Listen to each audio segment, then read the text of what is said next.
All right, so we were looking at graphing polynomials. Here we had a split between some of the graphs.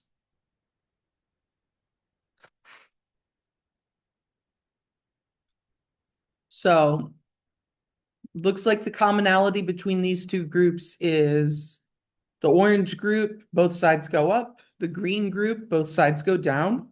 That's like the descriptive difference.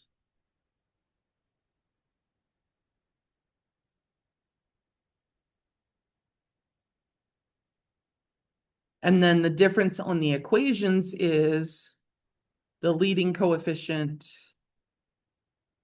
is positive versus negative.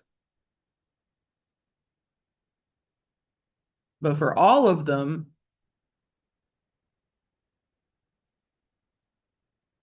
they all have an even degree. So even degrees, both sides do the same thing. If the leading coefficient is positive, both sides go up. If the leading coefficient is negative, both sides go down. So going up means they go all the way to positive infinity, or going down means both sides are going towards negative infinity.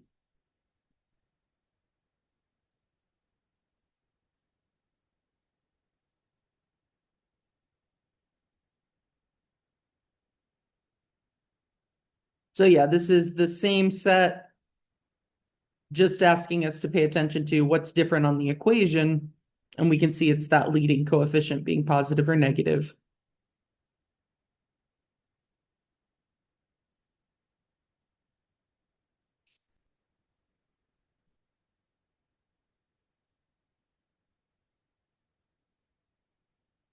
So now we're given this equation, f of x equals 3x to the 10th plus 6x. What behavior would the ends of the graph have?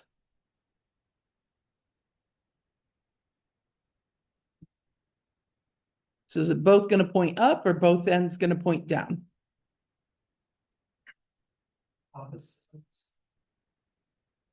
For 3x to the 10th?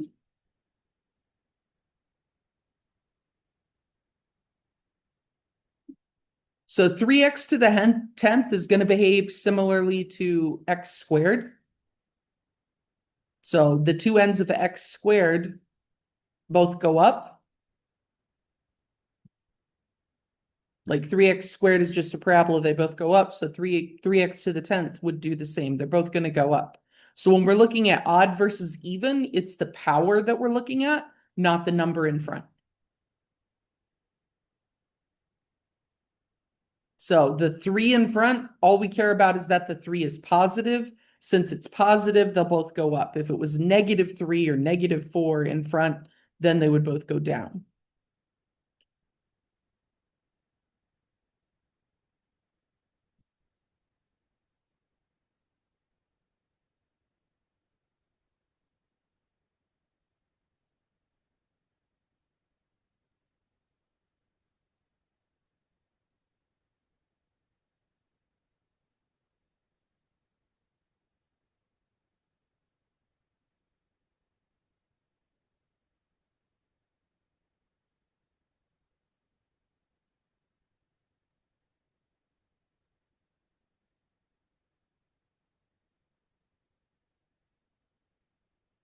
Now, if it was negative in front, but it's still 3x to the 10th, still an even degree, they both go in the same direction, but since it's -3, now they'll both go down.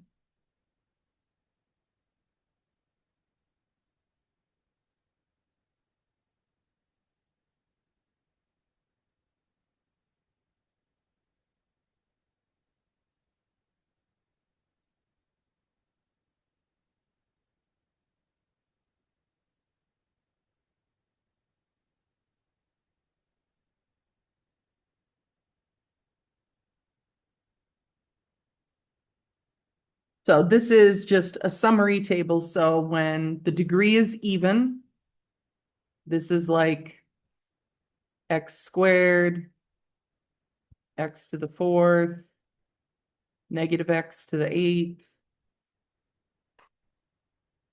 even degree, leading coefficient positive, like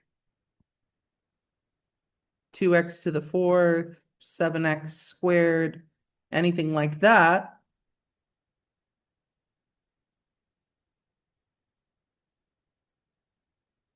it can squiggle around back and forth however many times we can according to the highest power, but the end behavior, both sides will go up. So that's why I have like the both up arrows and then just a weird squiggle in the middle. Some graphs, they don't squiggle at all. They just like both sides go up and they touch because it's just a x squared, but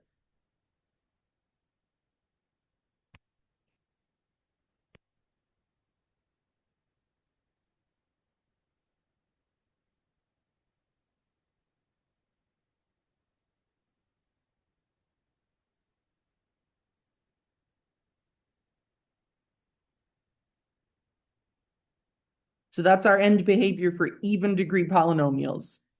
They do the same thing like x squared, and it's just whether they both go up or both go down based on whether it's positive or negative leading coefficient.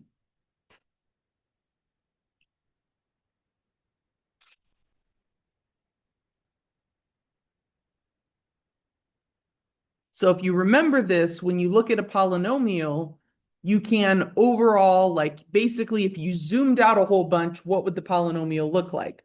Would it look like positive x squared or negative x squared? Because if you zoom out enough, all the squiggling back and forth just kind of like becomes a point.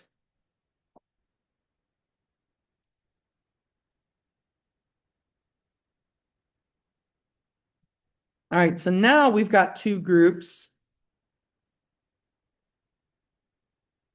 And our highest power degree here is all of them are odd degree.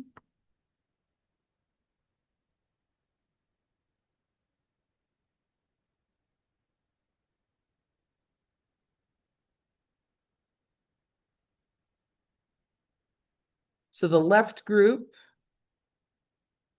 they all go up towards the right. And that left group has a positive leading coefficient.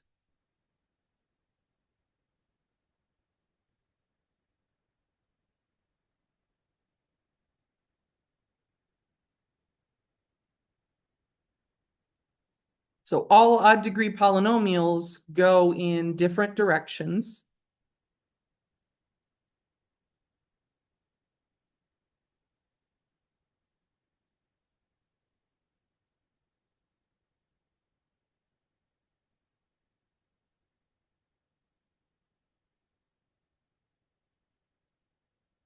So positive leading coefficient, it'll go up on the right. Negative leading coefficient, it goes down on the right. And then because it's an odd degree, the other side is just opposite that behavior. If it's even degree, then the other side would be the same behavior.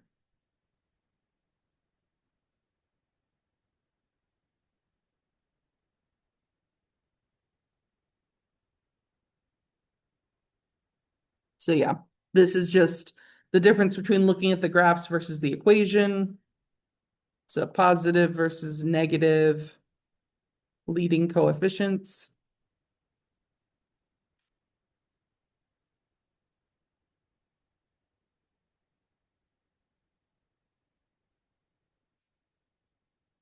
All right, so if we were given this equation, f of x equals 3x to the fifth plus 6x.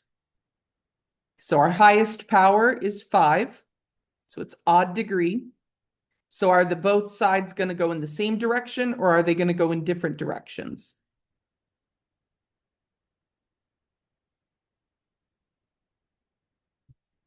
Yep, odd degree goes in different directions. Now, is it going to be starting down and then ending up, or is it going to start up and end down?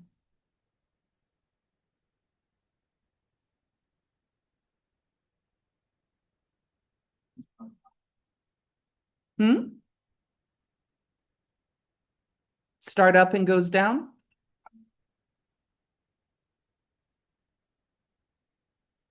So one of the ways I think about this is when we say what it's going to do on the right, That means if I plug in a really big positive number, is my output going to be positive or negative? So if I plugged in like 100, 100 to the fifth is very big. It's a 1 with 10 zeros, and then we multiply it by 3. Huge number, and then we add 6 times 100. So does the 6 times 100 have a lot of impact on what this is going to do? Or is the 3 times 100 to the fifth like significantly larger than 6 times 100? So that first term, that 3x to the fifth, that's what really drives the bus. So if I plug in 100, is my output going to be positive or negative?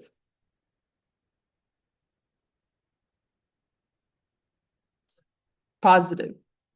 So I plug in 100, I'm going to get a really big positive number coming out. That means on the right side, it's going up. On the left side, if I plugged in negative 100, negative 100 to the fifth will be negative, and then times 3 will be negative, and then the plus 6x will actually plus 6 times negative 100, it'll get even more negative. So when I plug in negative numbers, I'm going to get negative results. When I plug in positive numbers, I'm going to get positive results. So that's down on the left and up on the right.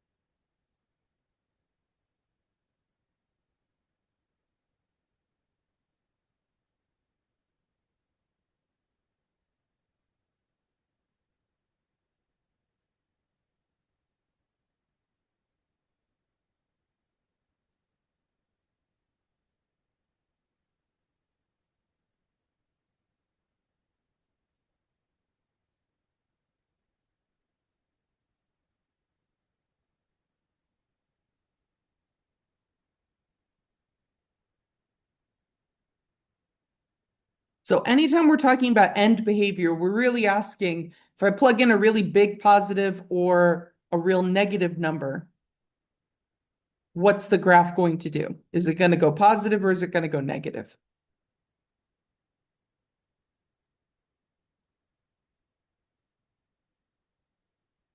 So odd degree with a positive leading coefficient. As x increases towards negative infinity, the values will be negative. As x increases toward positive infinity on the right, the values will be positive.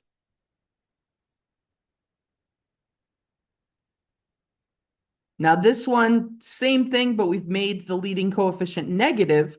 So now if I plug in 100 to the fifth, that's positive, but then I multiply it by negative 3, and now that whole thing is a big negative number. So on the right side, it's going to go down. And then because it's odd degree, the left side will be opposite, so the left side is going to go up to positive infinity.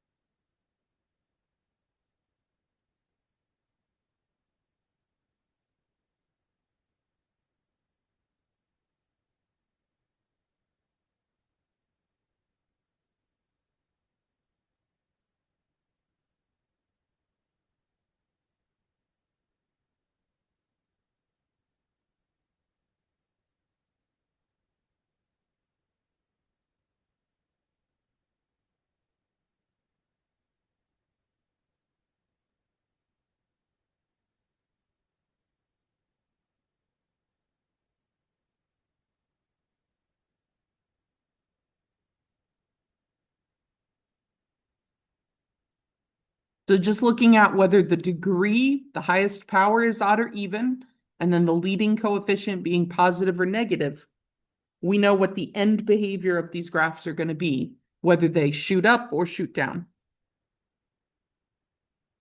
Oh.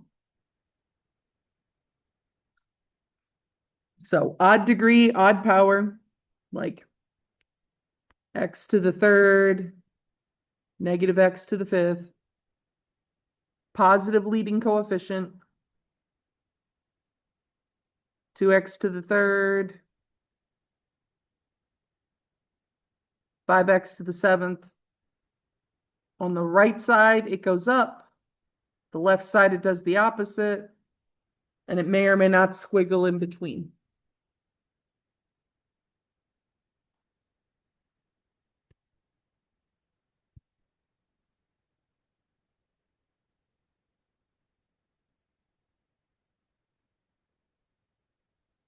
Now with a negative leading coefficient, the right side will go down, and then odd degree, the left side does the opposite.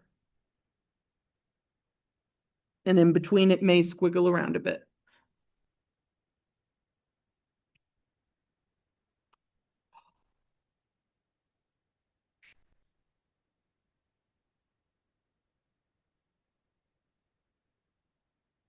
So the end behavior can give us a sanity check at the end of sketching a big polynomial function.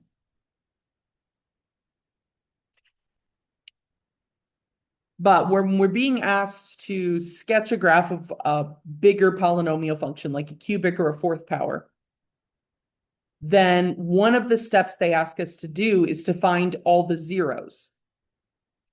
So with a third power or a fourth power degree polynomial, we'll look at the possible rational zeros and then try some of those numbers, usually using synthetic division, until one of them works. Then we pull the result, and then we'll have all of our factors, like once we factor the result. Or if you don't like synthetic, long division will also give you that same result.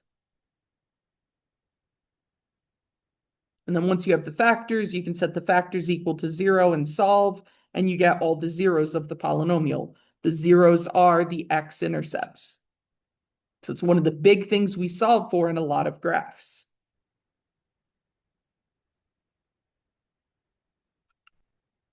Now, the rational zero theorem, this one gets referenced on the assessment.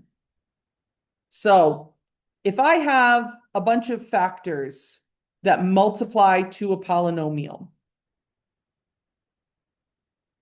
there's only and then I multiply it all out. My constant term at the end is the product of all of the constant pieces of the factors. So that means that constant term is the list of all factors of integers that could be the roots of the polynomial. Now, there is also the possibility of having more than just integers. Sometimes we get fraction zeros. Fractional zeros come from a factor that looks a little bit different, because it won't just be x plus a number or x minus a number. It'll have a number multiplied to the x as well. So if I had the factor 2x plus 1, and I set that equal to 0, here, let me do it aloud on the screen.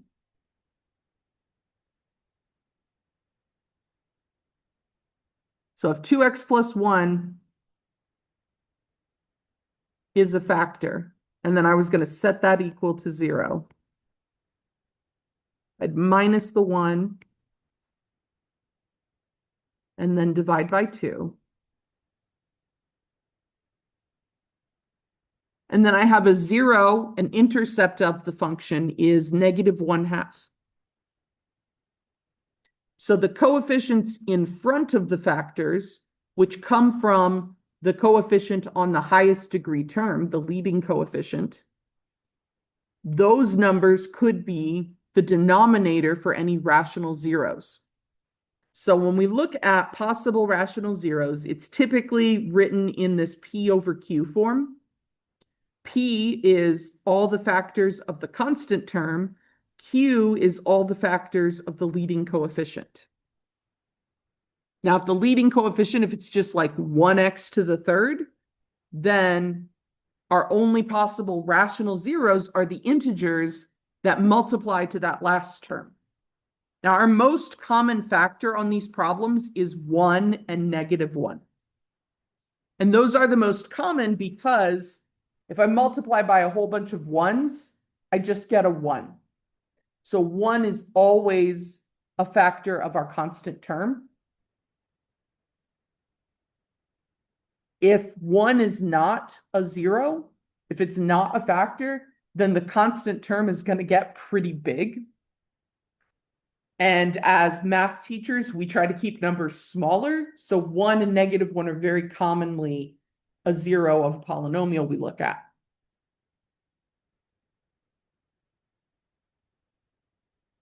Now, when we get this list of p's over q's, these are only possible rational zeros. They're not guaranteed. They're not all going to be zeros because we're going to get a list much bigger than the number of zeros there actually are. If I have a third degree polynomial, like down here, 2x cubed minus 3x squared minus 11x plus 6, that has 3 zeros because it's 2x to the third. The degree is the number of zeros. But the list of possible rational zeros is much longer.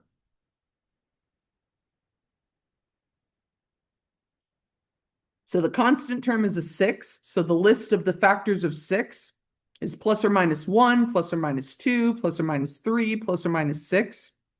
That's already 8 numbers. And then the leading coefficient is a 2. So we have 1 and 2 as factors of 2. So we have all of our integer numbers, 1, 2, 3, and 6. And then we have all of those numbers being divided by 2. So 1 divided by 2, there's another possible rational zero. 2 divided by 2 is 1, which is already on the list. 3 divided by 2, that's a new one. And then 6 divided by 2 is 3, already on the list. So we actually end up with 12 possible rational zeros.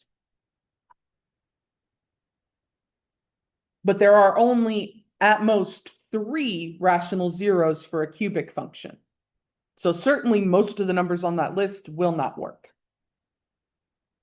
When they used synthetic division to test, like x equals 1, we did not get 0. We got -6 as the remainder. So we threw that out. X is not 1. Then they tested 2. The end result of the synthetic division was -12, not 0. So x equals 2 is not a 0. But they tested -1, and they got a 0 as the final result of the synthetic division. So -1 is indeed a factor.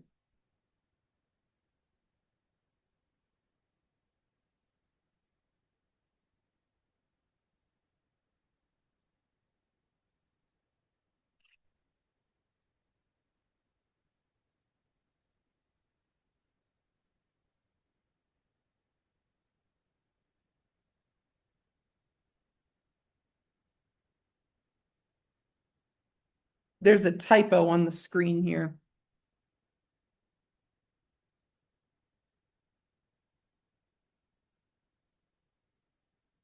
This should have been 2x squared minus 5x minus 6.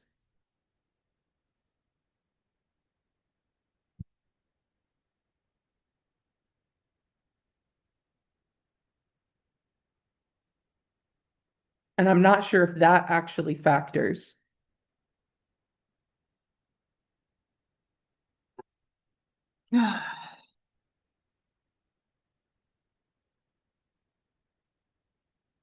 But it's okay. We'll look at the example we have next to actually work through one of these ourselves. All right. So we're going to figure out our P's and our Q's. And we're going to determine a list of all possible rational zeros for the given polynomial. So our P term is 6. That's our constant term. So we're going to list all the factors of 6.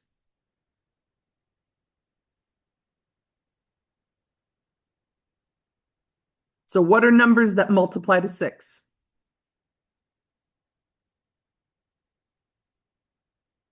Yep. 3 and 2. What else? 1 and 6. So 1, 2, 3, and 6. And then technically all the negatives of those are also factors. So -1, -2, -3, -6.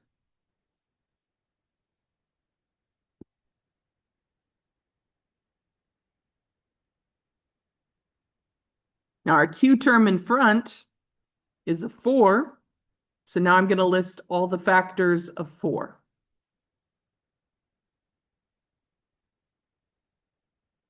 Not a lot of numbers that multiply to 4. But we always get 1 and the number itself. And then what other number do we get? Yep, 2 times 2. So the factors of 4 are just a list of 3 numbers, 1, 2, and 4.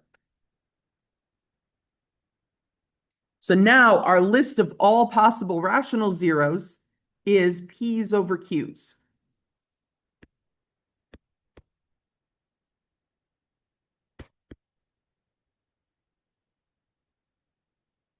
So whatever the list of the P factors was, that's our first part of the list. So we have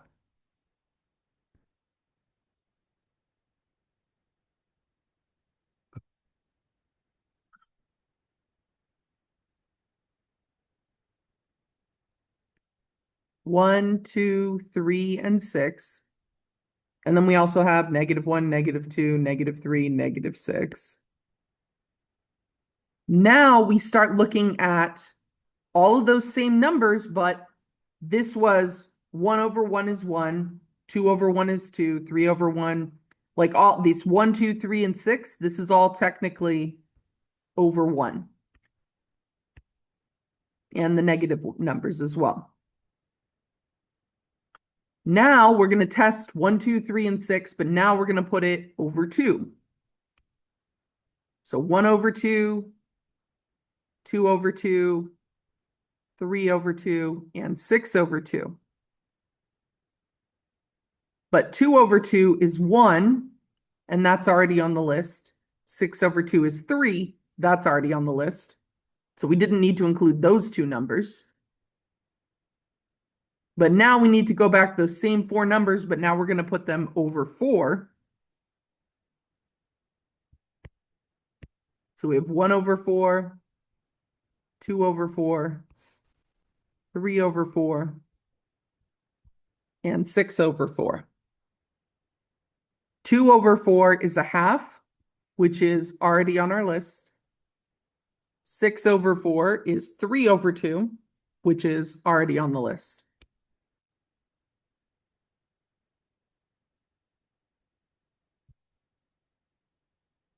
So we end up with 1, 2, 3, 6, then 1/2 and 3/2, and then 1/4 and 3/4. Ugh, that is horrible to read.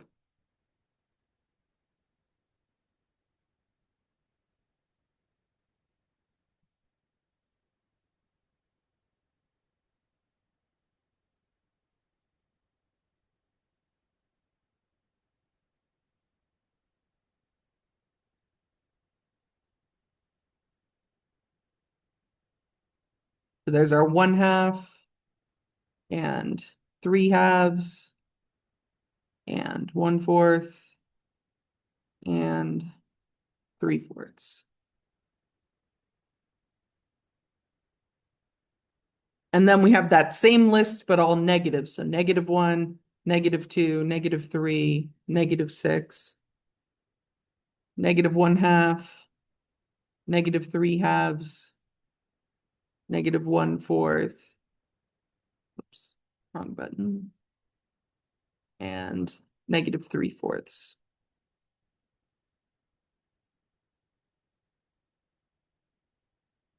So that is a lot of numbers. for a cubic function, this still only has, at most, 3 rational zeros. And it may not even have all 3. 2 of them could be irrational or even complex. But for sure, we know there's 1 real zero because it's an odd degree function, so it has to cross the x-axis in 1 point at least. And typically,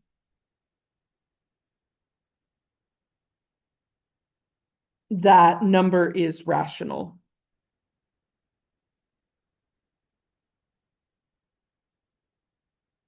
So now that we have our list of possible zeros, then we check using division to see which factor works in the function. But the big thing we're doing with that long division is we're seeing what is the remainder when I divide by x minus a. Now, it turns out that when you divide a polynomial by x minus a, the remainder is actually the same result as plugging in a as an x value.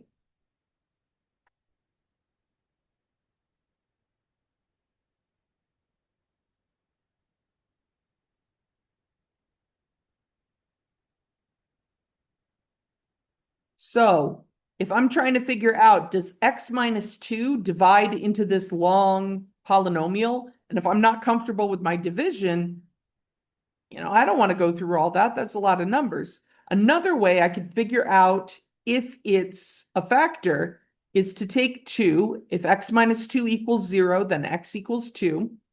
I substitute 2 into the function and see what the remainder is.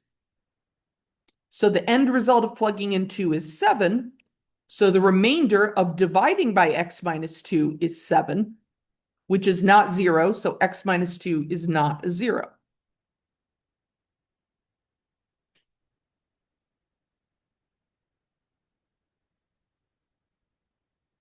So here, when looking at the polynomial, they checked 2. 2 wasn't 0, so x minus 2 is not a factor. They checked x equals 1, didn't get a 0. Then they checked x equals 5, and strangely 5 worked. Or 5 did not work as well. 1 doesn't work. -1 doesn't work.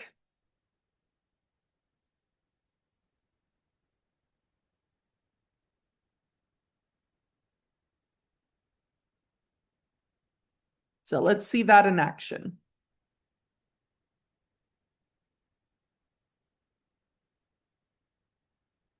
All right, so we got the list of possible rational zeros.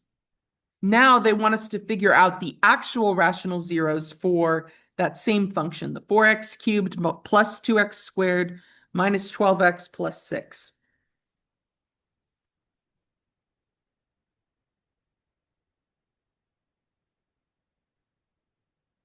So I always start testing the integers, especially 1 and -1, because usually one of those will work. So f of 1 is 4 times 1 to the third plus 2 times 1 squared minus 12 times 1 plus 6. So 4 plus 2 is 6. 6 minus 12 is -6. -6 plus 6 is 0.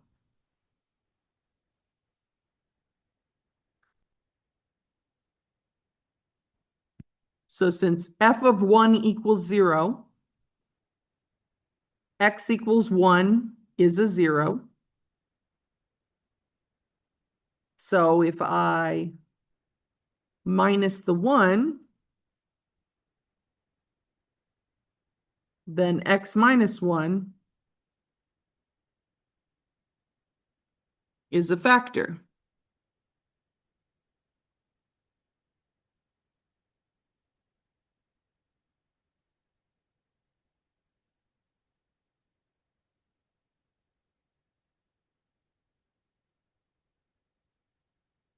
Now, I don't actually know what the result is when I divide x minus 1 when I factor that out, but I do know that it will work nicely.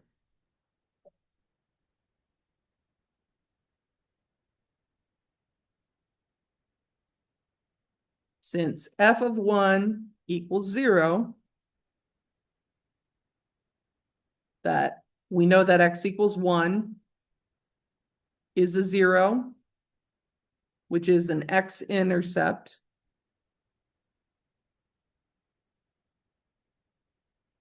So we know x minus 1 is a factor.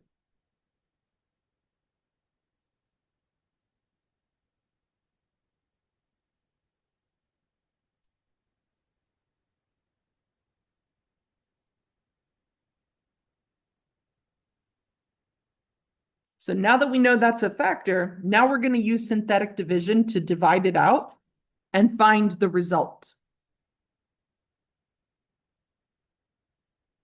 So if I have x minus 1 as the factor and I set that equal to 0, I get x equals 1. That's the number that's going to be divided in using our synthetic. Now our coefficients are 4, positive 2, negative 12, and positive 6.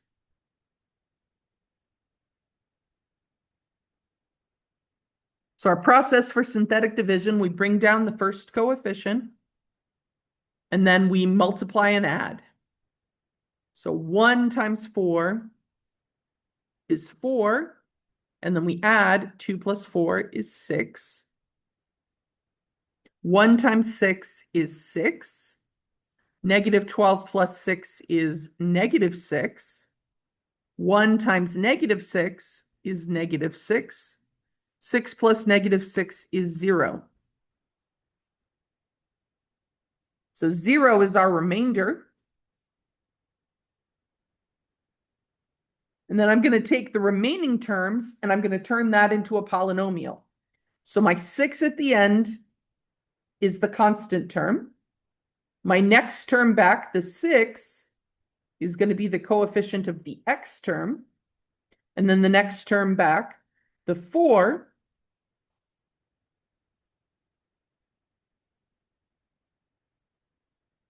is the coefficient of the term that would be before x, which is x squared.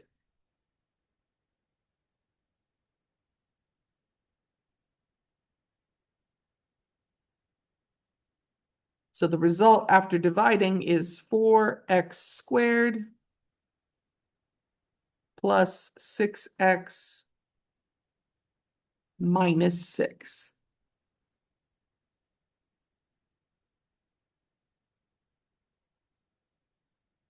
So our original polynomial is the same as x minus 1 times 4x squared plus 6x minus 6.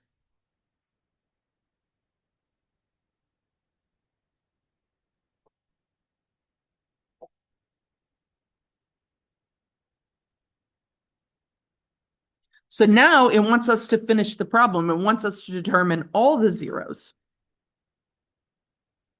So we got x minus 1 times 4x squared plus 6x minus 6.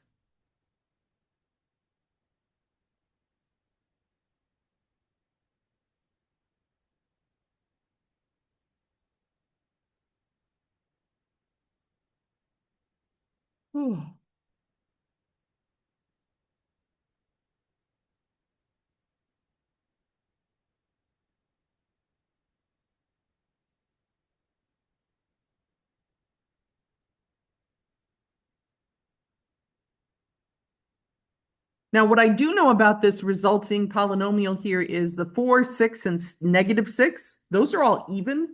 So I can pull a 2 out of this.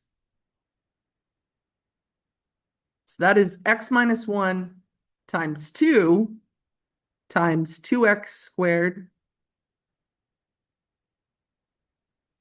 plus 3x minus 3.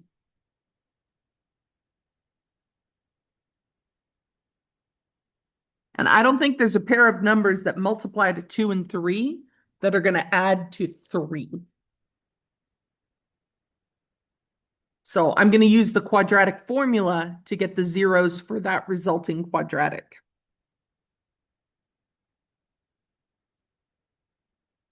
So x equals negative b is a negative 3. Plus or minus the square root of 3 squared minus 4. A is 2. C is negative 3. And then all over 2 times 2.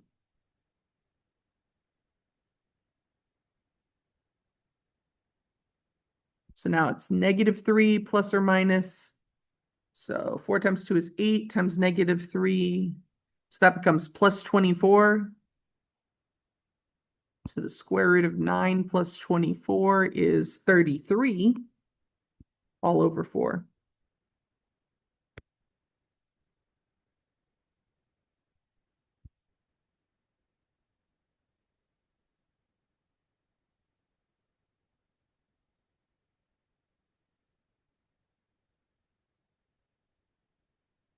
So we get x equals 1. Let me use the math typing so it looks better. So we get x equals 1. X equals, we're going to have an ugly fraction, negative 3 plus the square root of 33 all over 4.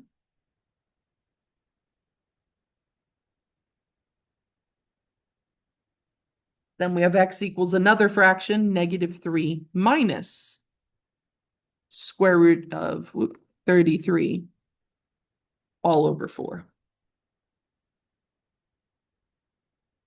Now, they didn't notice that the quadratic was all divisible by 2. So when they plugged in, they had much bigger numbers to deal with.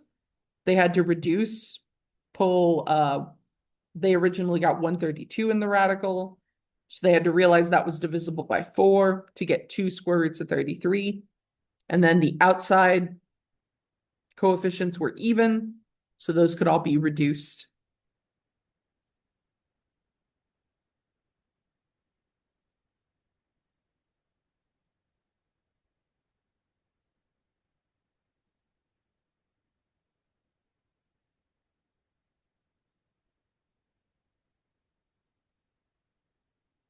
All right, so when we look at a graph, these are terms we use actually more typically in calculus, but they still apply here. So we had increasing, decreasing versus constant. So increasing, as we move from left to right, it goes up, versus decreasing, as we move from left to right, it goes down. Turning points are where the direction changes. So where it goes from increasing and then goes to decreasing on the other side, or decreasing to increasing, those create a maximum or a minimum. Sometimes we'll use this phrase absolute or global extremum. This is asking what is the absolute highest, absolute lowest. So if there's a bunch of maximums and the graph is like even degree where both sides shoot down, then whatever our absolute highest point is, that's our absolute maximum. But if we had like a W shape where we have a maximum, but the rest of the graph actually goes up to infinity, then there isn't a singular point that's the highest because the end points shoot off to infinity. The same with our minimums. So a lot of polynomials have local maxes and mins, but they don't always have an absolute max or min.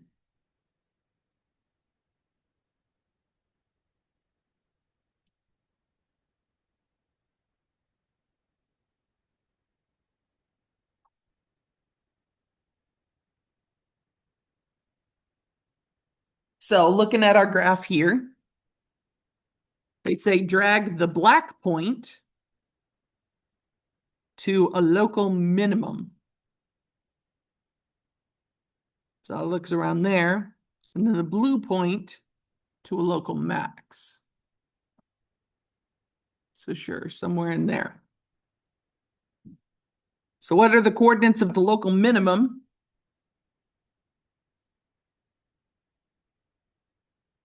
It looks like 2, -2.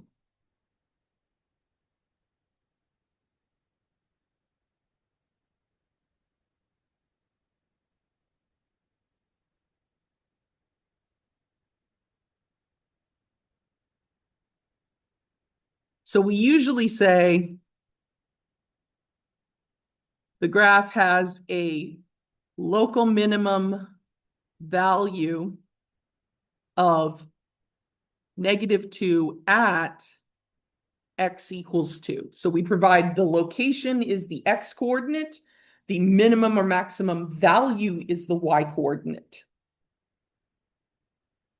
So when the question just says, what is the local minimum or what is the local maximum? The question is actually a little bit vague because some professors, if they ask that, they actually want the coordinates of the full pair. Other professors will say just the y coordinate is sufficient. I personally feel like, well, if there's more than one way I could answer this depending on the professor, you shouldn't ask the question that way. Or you should be willing to answer if I ask, what did you mean? Now, our local maximum looks like that's at 0, 2.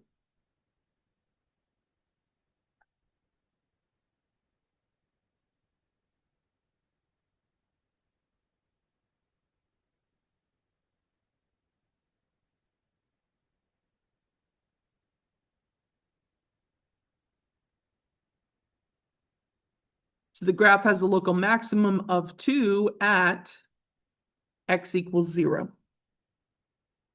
So for this particular graph, the y coordinate happens to be the local maximum.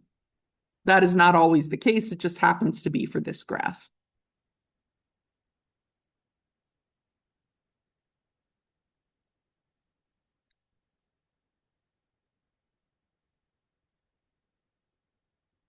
All right, so the first thing they ask is they want us to drag the green points to show an interval where the black graph is decreasing.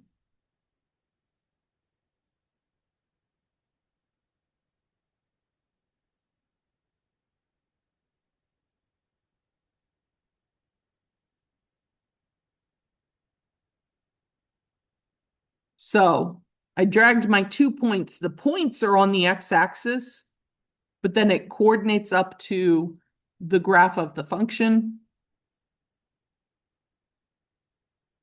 and highlights the weird thing.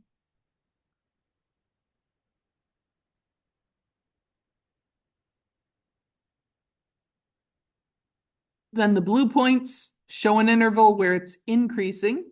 So everything to the right of the green interval is increasing. Whoop.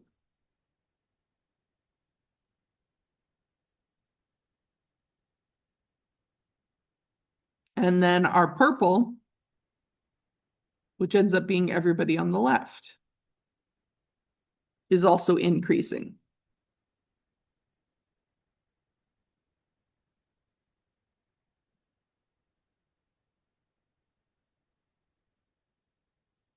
Now, when they ask on what intervals is the function increasing, an interval is a list of x values.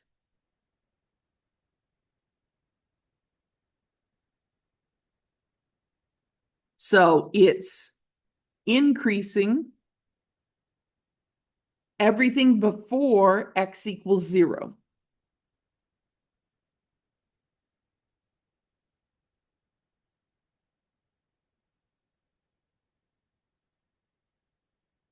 And everything after x equals 2. So an interval notation, we would say it's increasing on everything before x equals 0 is everything from everything left of 0, which includes all the way to negative infinity. So negative infinity to 0.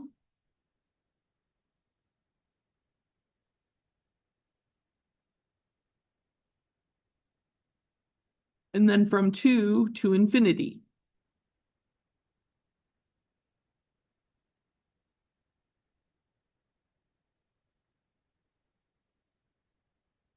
Then the decreasing is where it's going down, starts going down at 0, stops going down at 2. So decreasing on 0 to 2. Now, the only downside is sometimes intervals look like ordered pairs. So you can, when you write an answer like this, like put in front, remind yourself that this is an interval. So this is really saying from x equals 0 to x equals 2, not at an ordered pair. In fact, a singular point cannot be increasing or decreasing, because we can only say a graph is increasing or decreasing when there's a change in the y values, which means you need more than one y value.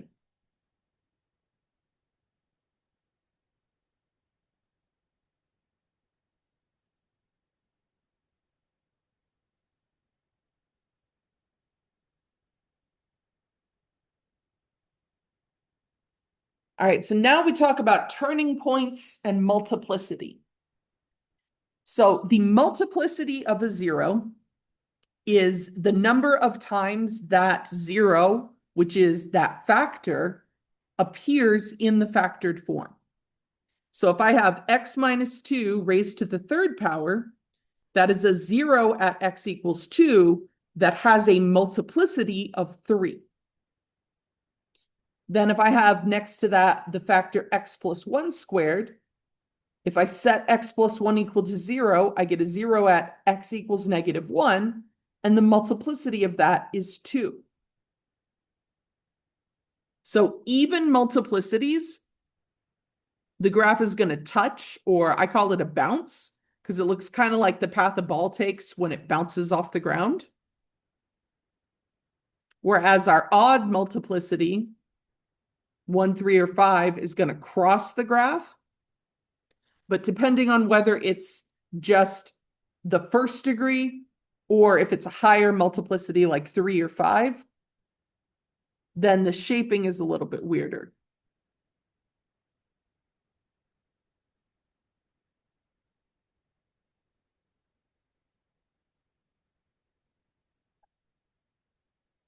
So around x equals 1 for our x minus 1 cubed, that's going to look like x cubed. It's going to have opposite end behavior, and it's going to kind of flatten near 1. At x equals negative 2, which should be on the other side of the axis, the graph should bounce.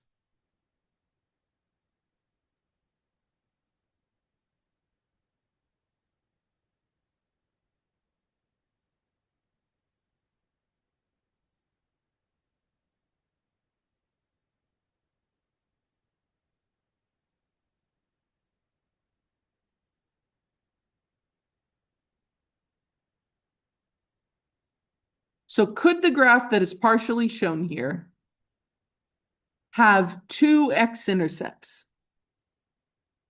Explain why or why not, and then do a sketch. So we've got one part of the graph coming in, then we've got a blank section from negative 3 to negative 2, and then from negative 2 all the way until 4, it's blank, and then at 4, we're continuing our graph. So think about it, and you can doodle on this and see if you can go through that point and have exactly two x-intercepts.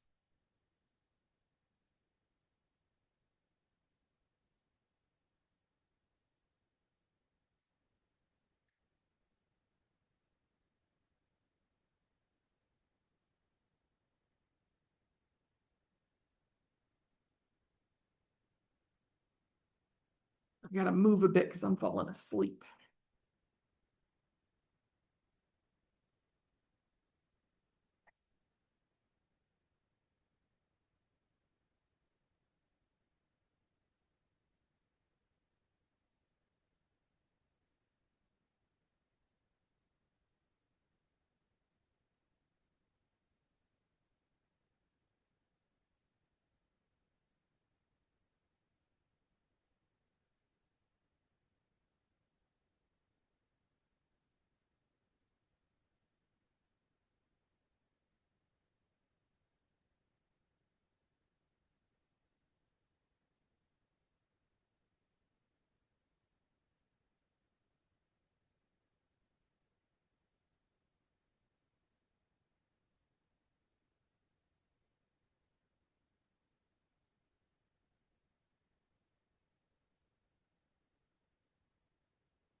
So this is where our multiplicities come into play.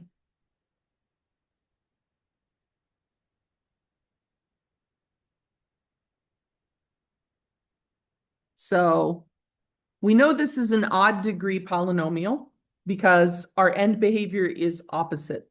One's going up, one's going down.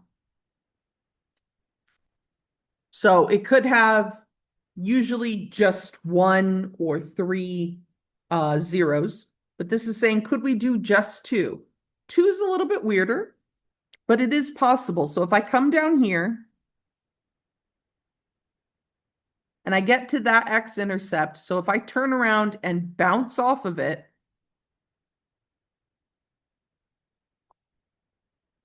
and then come back and cross, there's exactly two x-intercepts.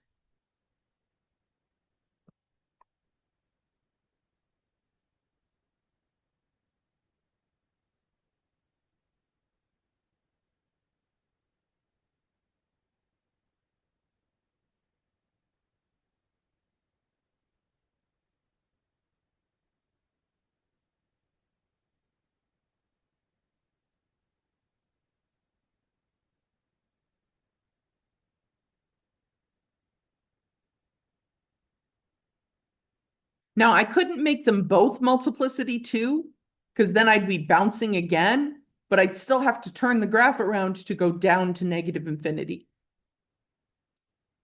If I tried to make it just a multiplicity 1 and I crossed through this one, then I could just squiggle over and just shoot down and just have one x-intercept, but that wouldn't do the situation that it's asking for. So to do exactly 2, one of them will have to be an even multiplicity.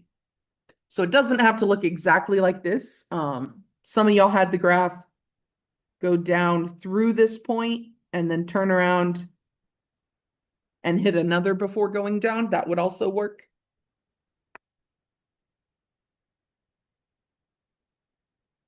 And it's not about whether you saw that this behavior was possible. It's now that we're putting the picture up there, like seeing, okay, that's what a multiplicity 2 would look like. It would bounce. But there is a way to get exactly 2 intercepts on an odd degree polynomial. Now, it's rare. Usually the multiplicity on the zeros is 1. We usually don't have repeated roots. That's what it is when the multiplicity is bigger than 1. But when we start talking about the multiplicity for these weird higher degree ones, yeah.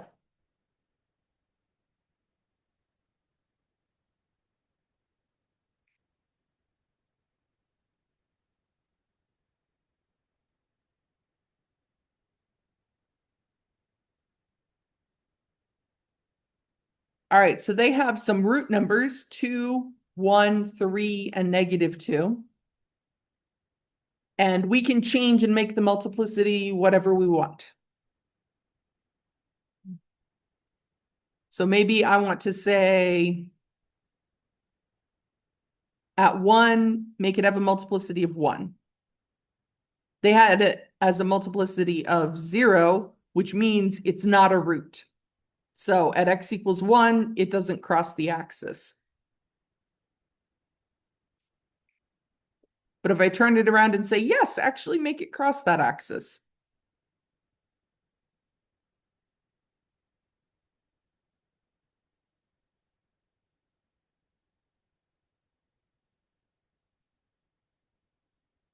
So right now, at x equals 2, my multiplicity is still 2. So I can see it's coming from underneath the axis, but it is bouncing there. And then everybody else is just crossing through.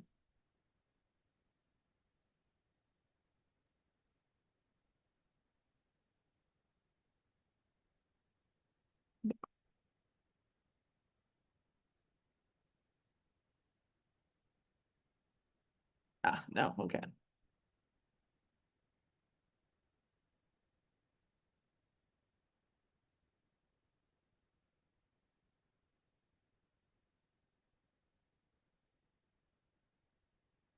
So a root with even multiplicity. So if I just explore these by changing them, maybe I make more of them even.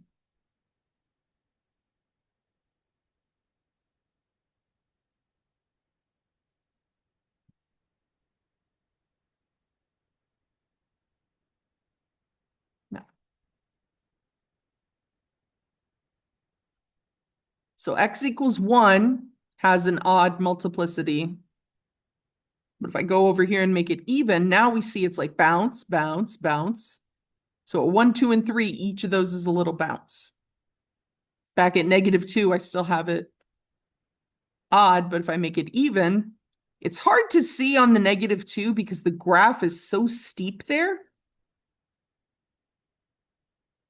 If I change it back to 1, we can see it's crossing through, but it's basically a vertical line. So when I make it 2, the line doubles up, barely. But overall, that even multiplicity is indicating a bounce.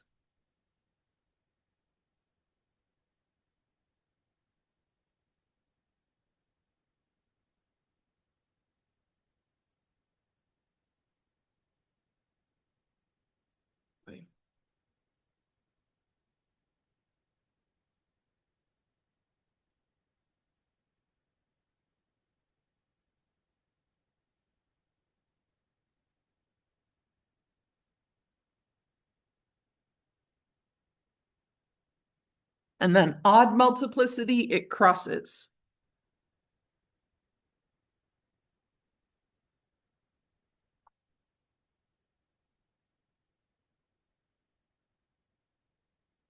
Now, if I go back and I make these multiplicities,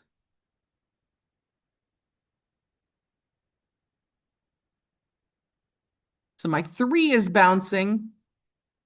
If I come back here to my 1 and I say, well, what if we made that 3? And you can see the graph shape changes. It's now doing this weird like squiggle around x equals 1. So that multiplicity of 3 like really messes with the graph there.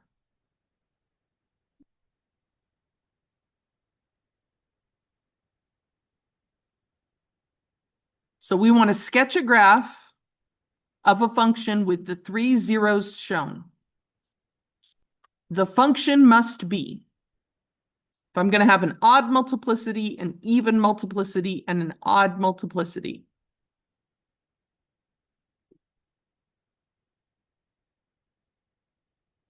We want to think about what is the degree going to be, or is it not enough information?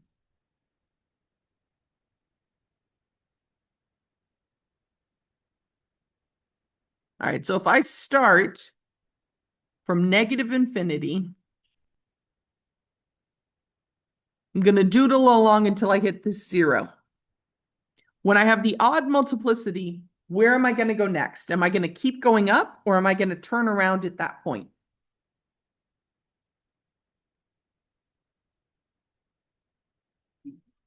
Yep, keep going up. We cross through the axis there. Now, the next thing I know is it says, okay, over here at x equals 2,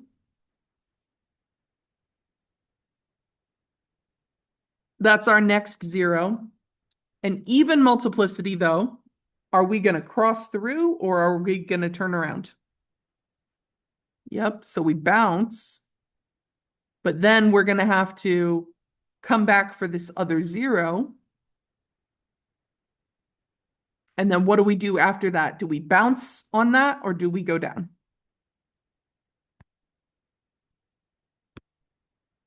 So our graph here could look like an M. If I start coming from positive infinity, I'm going to cross and then turn around, come up to the even multiplicity and bounce, and then to my odd multiplicity and through.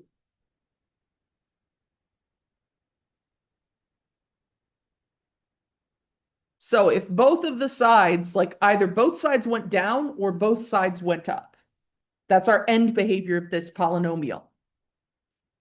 So if the end behavior, if both sides do the same thing, is that an even degree or an odd degree? Yep, has to be even. Now, because we're seeing like the lowest an odd multiplicity could be is 1, the lowest multiplicity for even would be 2. So 1 plus 2 is 3, plus another 1 is 4. So this is at least a fourth degree polynomial. There are even larger but even degrees that do this as well. So we could have, it looks very ridiculous, but if we had like a steeper graph, it could like turn around, then come up here and bounce, and then go through. So the graph can actually like squiggle around without intersecting the axis more. That purple one has a higher degree than just 4. Because of those extra turnaround points. Now, I can't turn it around in such a way that it would cross 4 and make more zeros, but the number of zeros does not always equal the degree. So this only has 3 zeros, but the degree is at least 4 because of the multiplicities.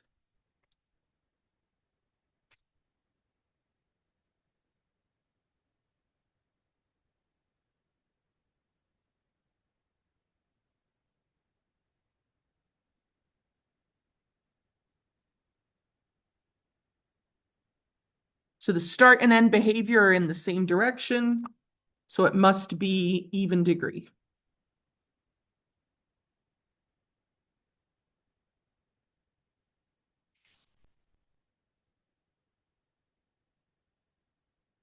All right, so now we've got 10 cards, so with 4 categories, 5 categories. All right, so let's see. This function is symmetric across the line y equals x and has an odd degree.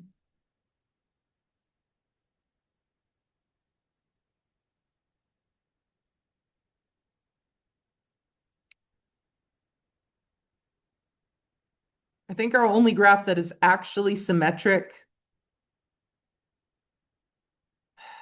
No, this is not symmetric across the line y equals x. I think that category is actually mistyped. Yeah. It shouldn't say symmetric across the line y equals x. What it should say is symmetric about the origin. So if I put a pin at 0, 0, and I spun the graph 180 degrees, the graph would line up with itself again.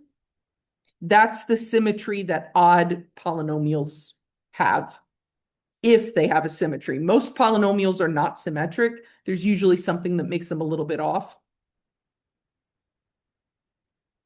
But a few simplistic ones do have some symmetry.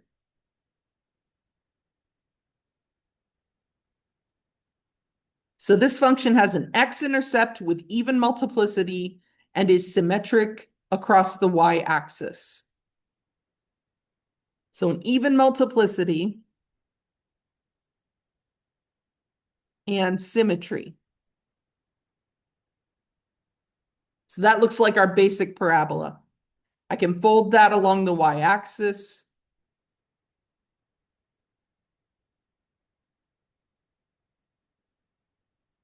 And it's even multiplicity on that x-intercept.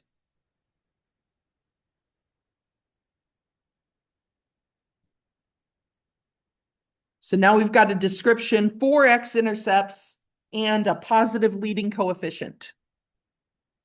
So positive leading coefficient means on the right side it goes up. And for our last 3 graphs, there's only one that goes up on the right side. And when I zoom in, I can see there are actually 4 x-intercepts. It almost looked like it was bouncing on some of those, but it actually does cross for all of them.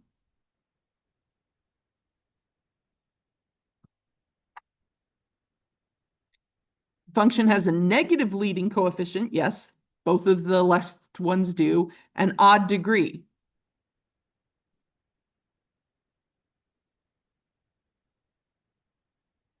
So negative leading coefficient, it goes down on the right.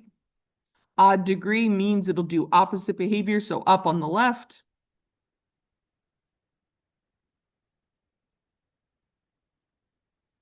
And then this function has two x-intercepts of odd multiplicity. If I zoom in, I can see there's actually a little bit of a gap. So it's going through x equals 0 and x equals 1. And it crosses at both, so those are odd multiplicity.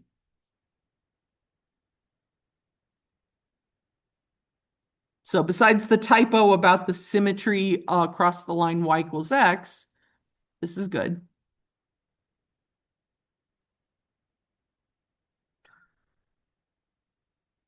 All right, so now we're getting generic questions about this polynomial. So I could do my full PQ list, which is 20, the factors of 20 divided by the factors of 1. 20's got a fair number of factors, 4 times 5, 2 times 10, and 1 times 20. But they're specifically shortcutting our process and saying, go check x plus 5. They're giving us a little hint. So if x plus 5 is a factor, one of the ways I can prove that,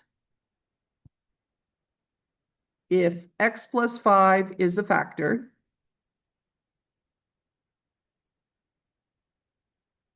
then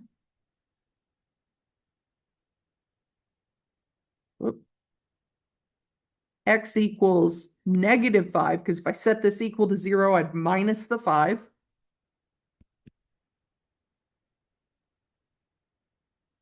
Then x equals -5 is a 0.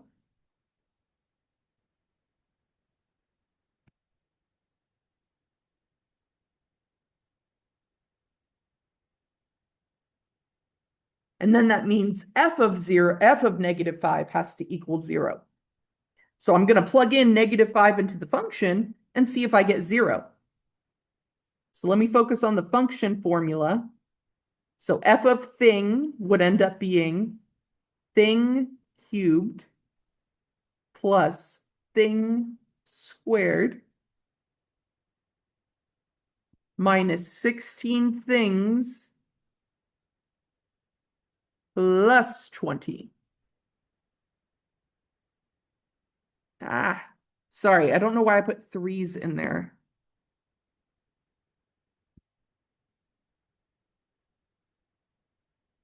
Like, I got sleep last night, but it was really weird. I dreamt I was in an apartment surrounded by mutated, weird cats. Like, one cat had half a face.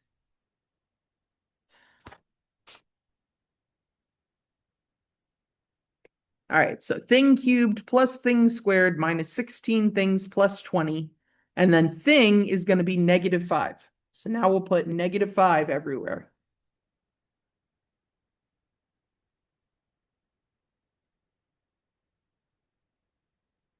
And now everything on the right there, that is all number crunching and symbols. That's all of those symbols I can find on a calculator.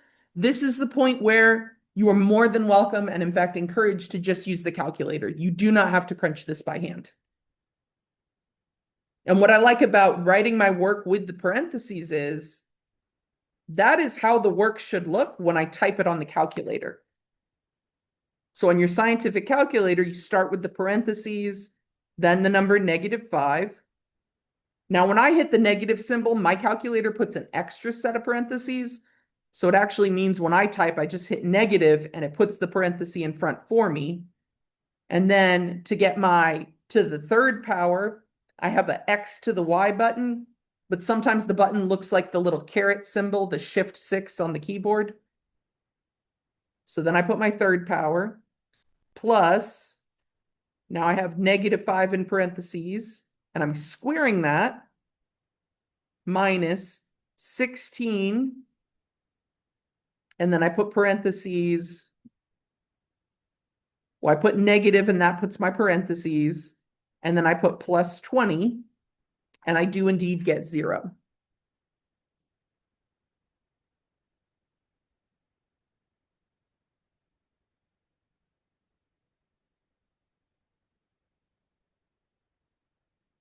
So since f of -5 equals 0, x equals -5 is a 0. So x plus 5,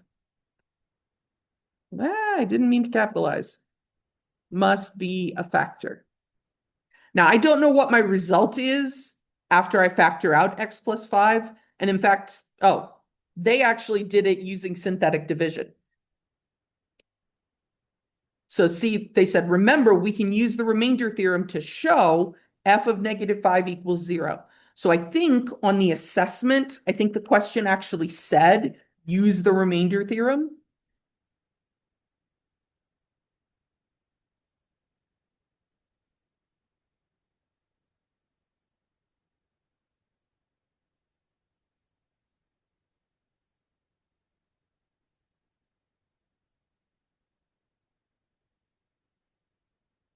Oh, they said it in a weird way.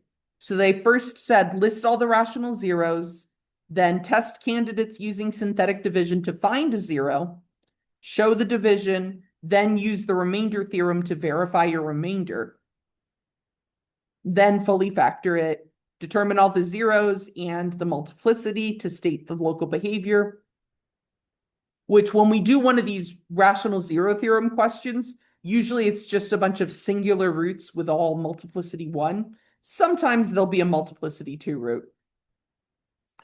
Also find the y-intercept and then sketch the picture.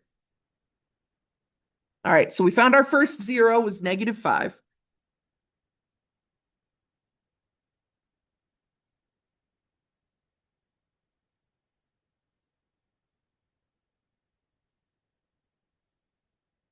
So x equals -5. I'm just going to do the synthetic division.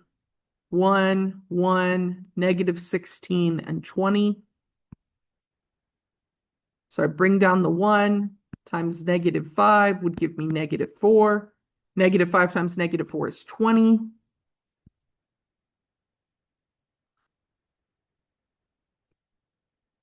And then I add those and get 4. -5 times +4 is -20. And then when I add those, I get a 0. So now I'm going to go back in and write my variable terms. So I have a +4. And then before that, this -4 will get an x. And then before that, the next higher powered term from x is an x squared. So my polynomial is, if x equals -5, then the factor is x plus 5 times x squared minus 4x plus 4.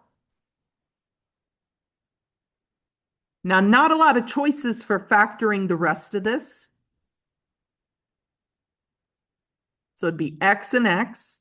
And then I want factors of 4 that multiply to +4, but add to -4. So what are numbers that multiply to 4? Yep, -2 and -2.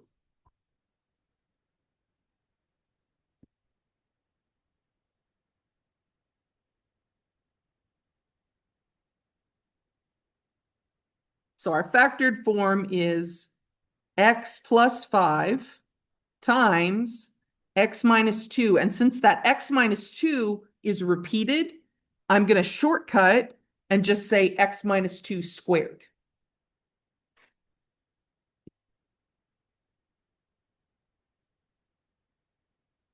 And then we can see, hey, we've actually got an even multiplicity. So we're going to see a bounce at 2, and we're going to see a cross at -5. Oh, I forgot to type f of x. Hold on.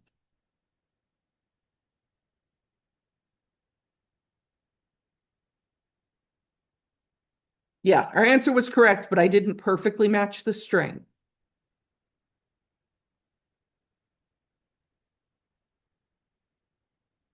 All right, so if we're going to find the x-intercepts, that's where this graph equals to 0. Do we want to use the non-factored form or the factored form?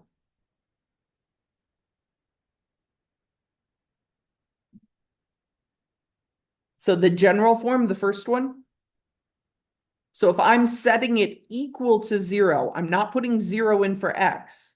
I'm putting 0 in place of the f of x. And then I want to know what x values would make this all equal to 0. So here, let me doodle on the screen.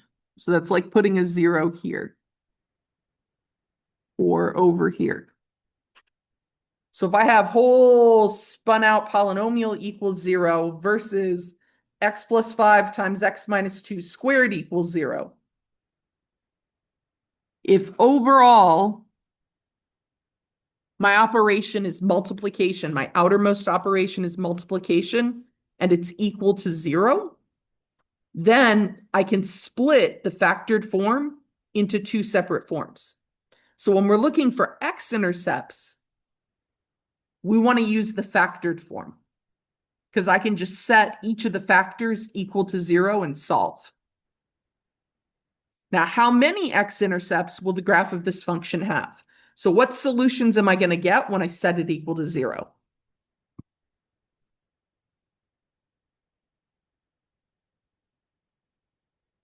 So I can either have x plus 5 equals 0,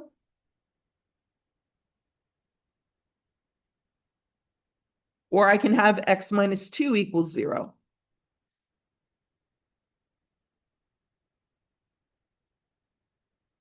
So we got x equals -5, and then what's the other one going to equal? 2. So how many intercepts do we have?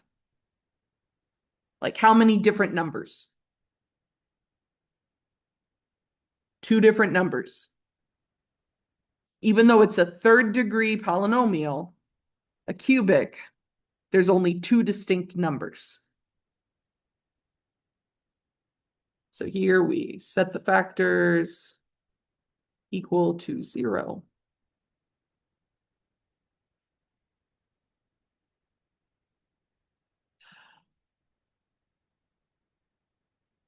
So the x-intercept, when we plug in -5, we get 0. And then our other one, when we plug in 2, we get 0. So we have the ordered pair -5, 0, comma, 2, 0. Now it says draw where those intercepts should be. So down here at -5, and then 2 over here.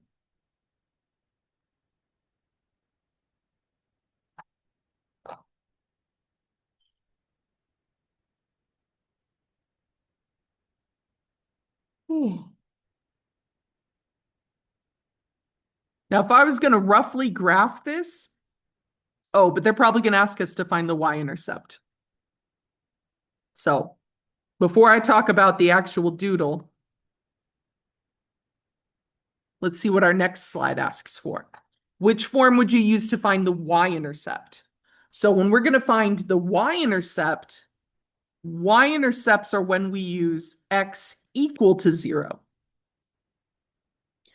So, like, mathematically, there's not much difference between the two. Like, plugging in 0 and working it out isn't that bad in either form, but it is a tiny bit easier in the general form because x to the third would be 0, x squared would be 0, -16 times x, 0 would be 0. So we just get 20 for our y-intercept.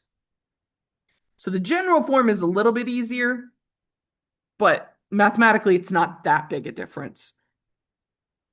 How many y-intercepts will the graph have? 1.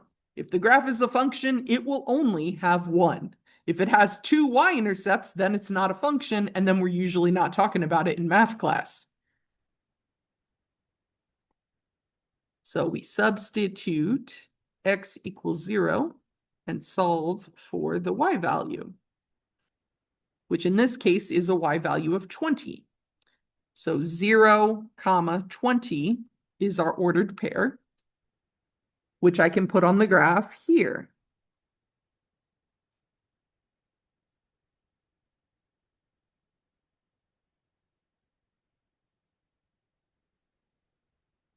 All right, so we got our x-intercepts, we got our y-intercepts. Next, it's either going to ask us about multiplicity or end behavior. So which form would you need to determine end behavior of the graph?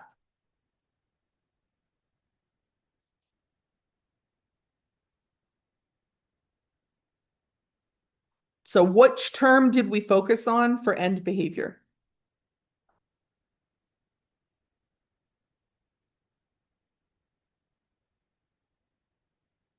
So when we looked at these before, like these were the graphs we saw at the end of last class and the beginning of this class, the different pictures, all of those were not in factored form. They were in general form. When we were looking at general form, we were focusing on which of our terms in general form. Like what tells us what the end behavior is going to be? The what?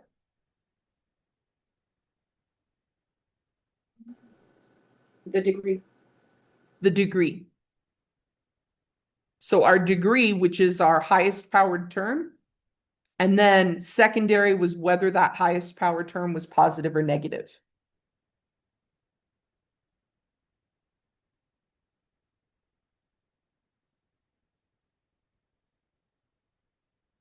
So this is odd degree with a positive leading coefficient. So it ends positive, which is on the right, it goes up. And then odd degree means on the left, it'll go down.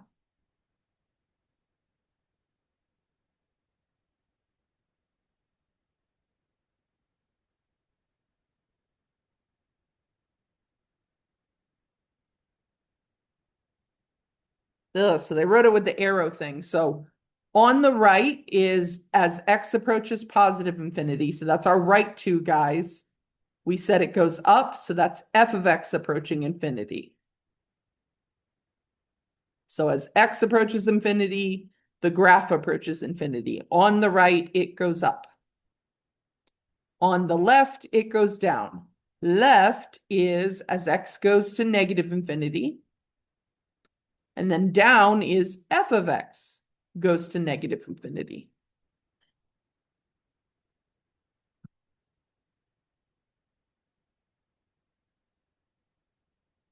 And now they want us to sketch the end behavior. So I'm going to pick a different color. So on the right, it goes up. On the left, it goes down.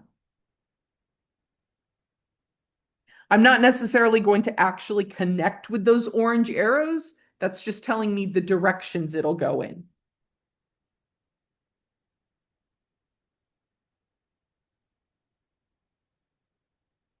Now, which form would we need to determine the behavior of the graph at each of the x-intercepts? So our behavior at the x-intercepts, this is where it's asking about the multiplicity. So which form shows up the multiplicity at the intercepts? So what do we remember about multiplicity? What did that come from? The what? The degree of what? Yep, the degree of the factors. So if we look at the factored form, the multiplicity is the power on those factors, which another way of saying power is the degree of those factors. Now notice, if I add up the multiplicity of all of the factors, I get the degree of the polynomial. So that does actually balance out for most polynomials. Technically, if you have like complex roots, you don't necessarily write the complex roots in the factored form, but you can. It's weird. But generally, they match.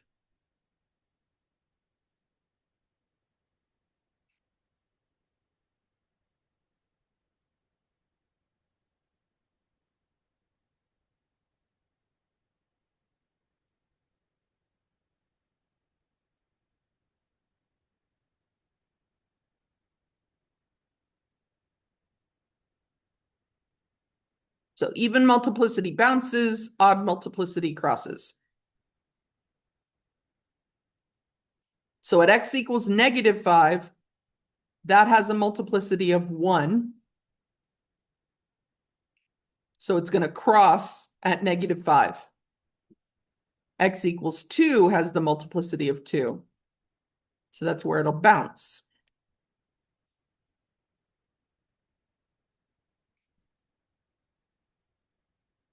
All right, so if I look at my end behavior, so I think about on the very right side, this graph is going to be shooting up to infinity.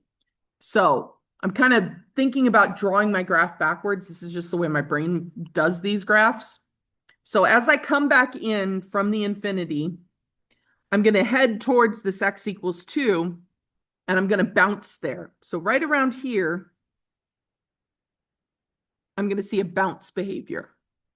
Then it'll go up through that 20, and then eventually it'll come back to the -5, and then it'll keep going through.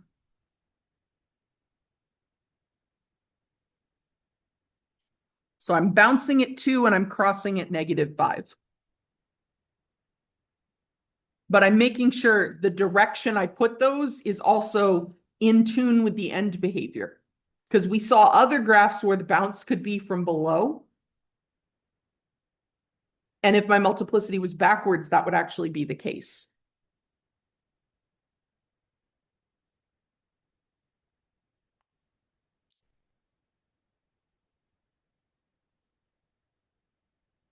Now, maximum number of turning points, we didn't talk about a lot. That comes from the general form. Because the maximum number of turning points is 1 less than the degree.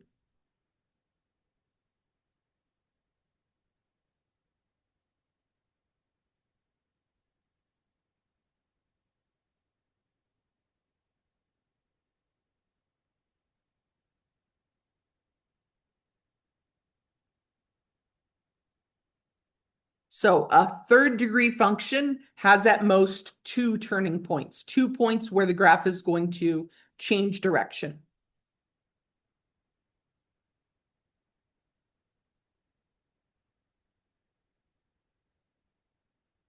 Now, one of them we can clearly see is where we bounce, because that is the direction is going down, it touches this intercept, and then it goes up. The other turning point has to be somewhere between -5 and 2. Usually the turning points, if they're not an intercept, then they're usually like halfway between the intercepts. Now, when one of them is an intercept, sometimes it can get a little more skewed, but not much. So it's probably somewhere like probably at about -1.5, which on the graph would have to be like probably somewhere around there. It'll probably be a little bit higher than 20, because the 20 itself is probably not the turning point. It's a little too close to the x equals 2. It's not impossible, but the way most of these graph, it's probably not.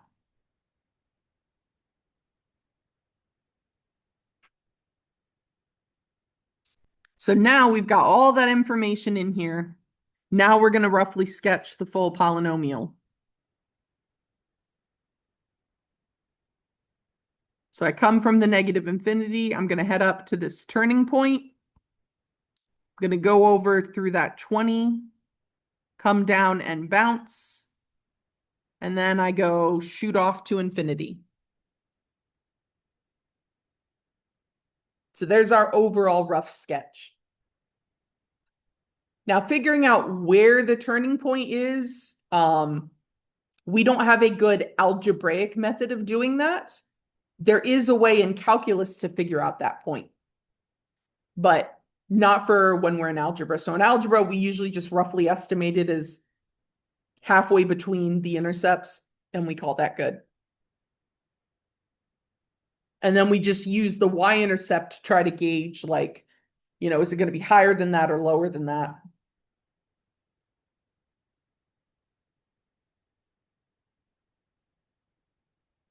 Now, I could be wrong. It could be a little steeper. So there's our final sketch. And then it says, check my work.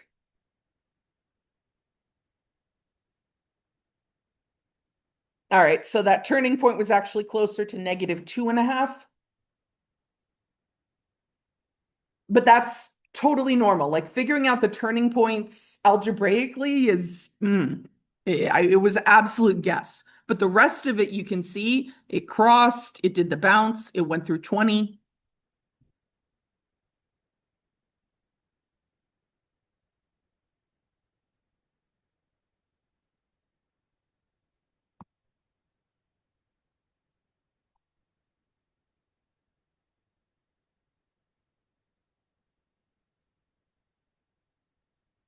So if I took the original function we had and I multiplied it by a half, it would probably actually look closer to my green graph. That 1/2 would mess with the highs, how high up it goes.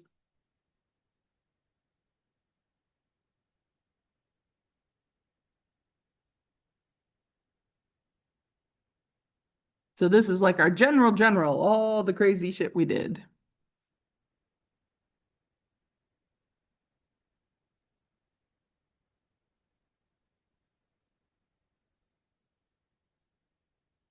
All right, so we can come up with a potential equation for a polynomial using a graph. It's weird though. So our x-intercepts, there's one at -1, then there's one over here at 2, and then there's one at 4. Oh, sorry. Those are ordered pairs, so I should put parentheses.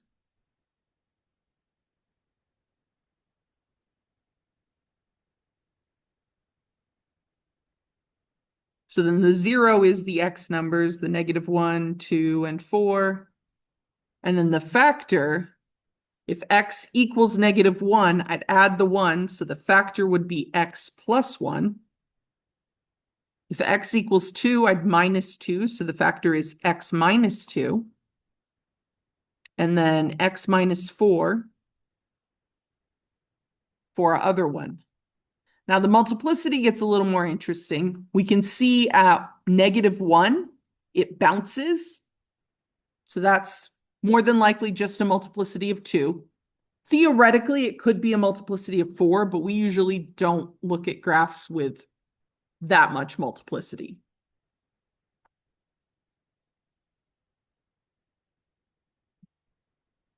At x minus 2, the graph crosses, but it doesn't cross in a straight line. It crosses in a squiggle.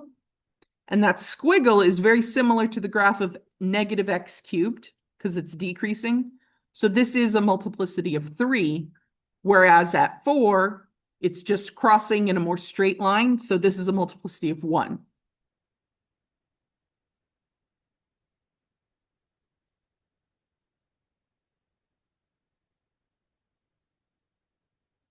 So we got bounces versus crosses.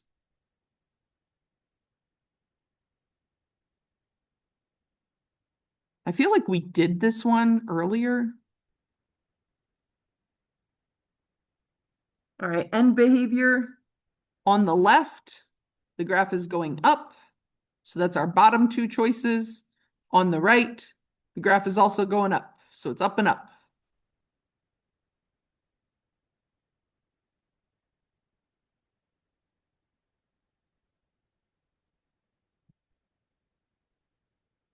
So we're going to have the factor x plus 1.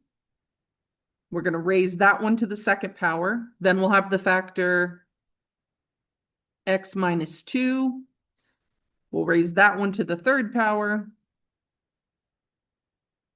And then x minus 4. And that one is raised to the first power. And we usually don't even bother writing the first power.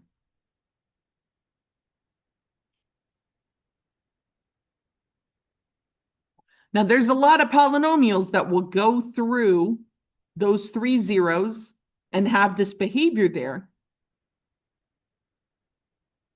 But there's only one polynomial that will also go through the y-intercept here. So it looks like our y-intercept is 0, 4.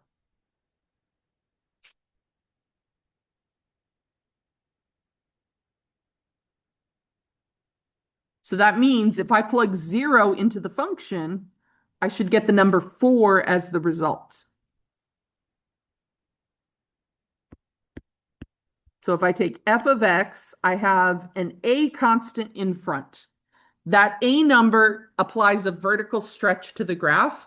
So there is one particular a value that'll force this graph to go through the point 0, 4. Any other a value and the y-intercept will be different. So I have a times the thing plus 1, which is squared, then the thing minus 2, which is cubed, and then the thing minus 4 to the invisible 1 power. And our thing is 0.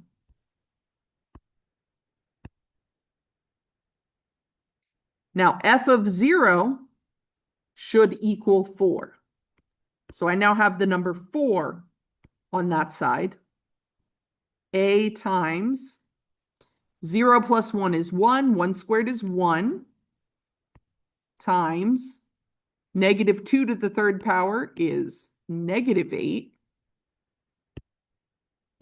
Times negative 4. So the negative 8 times negative 4 times 1 is 32. So I have 4 equals 32a. We divide by 32. And our a value is 1/8.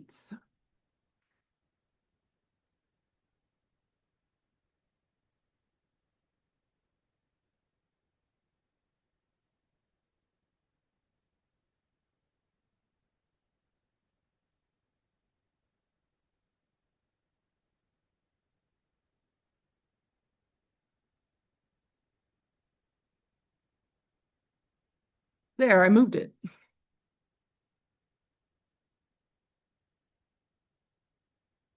So same work, same end result.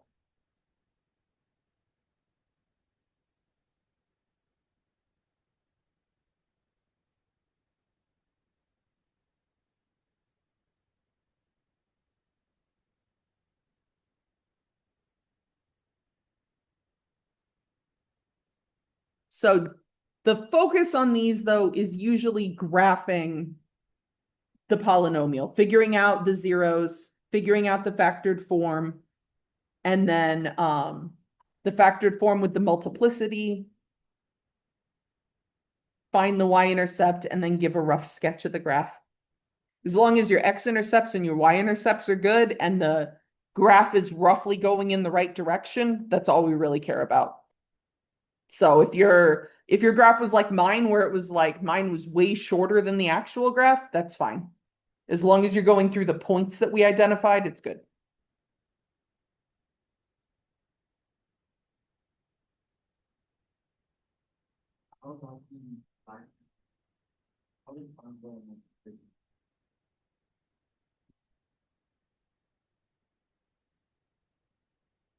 So the multiplicity at x equals -1. At -1, the graph is bouncing there. So bouncing has to be an even multiplicity. So we just went with 2 because it's not going to be bigger than 2.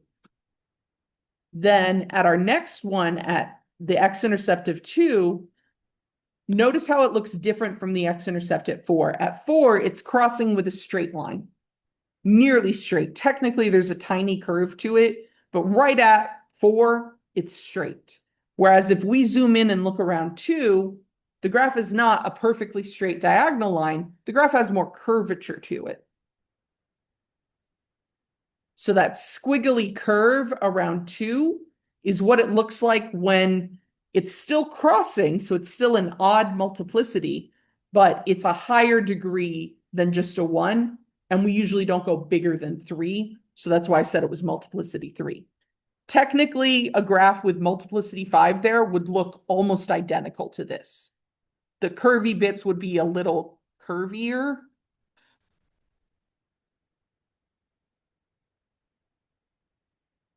but we're not going to ask you to work it this way. This is like a stretch your brain kind of question. Like, we can figure this out, but usually it's more about here's just a regular general form polynomial, figure out the zeros, figure out the factored form, give me a rough sketch based on the factored form with the multiplicity.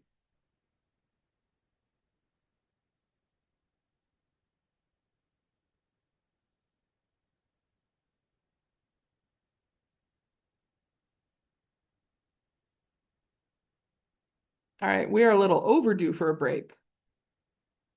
So let's take a break. The next activity is shorter. It's going to be about looking at rational expressions, which is basically just a whole lot of factoring and then weird math.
Hi, my name's Elizabeth Lambert. I had a records request for my daughter that it may have already finished, but I was just calling to double check.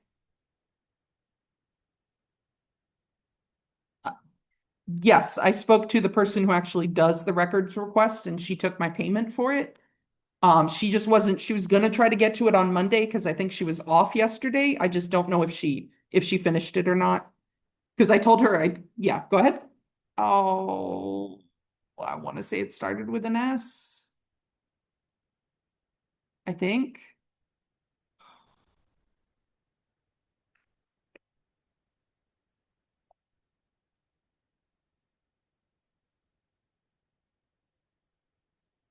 Okay.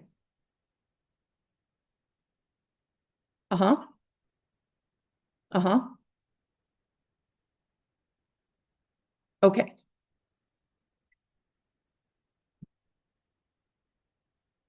Awesome. Thank you very much. You too. Bye.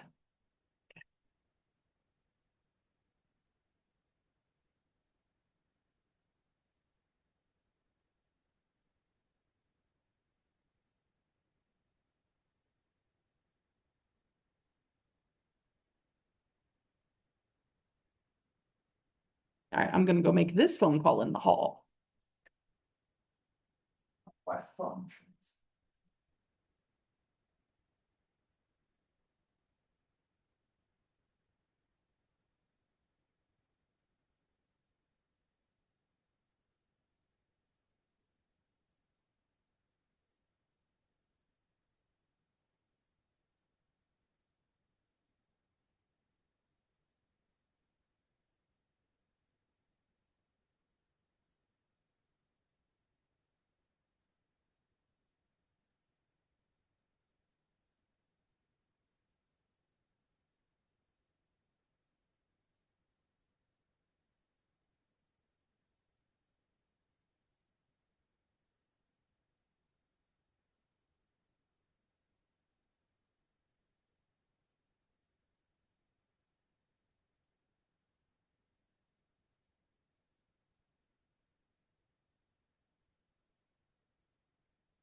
Court cases and medical records, do not recommend. Also, don't recommend ex-husbands who are assholes, because that's really what the problem is. All right, but enough about that.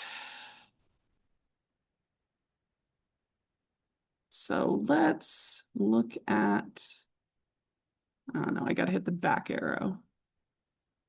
La, la, la, la, la, la, la, la. And then here. So we're gonna have practice with factoring in this one.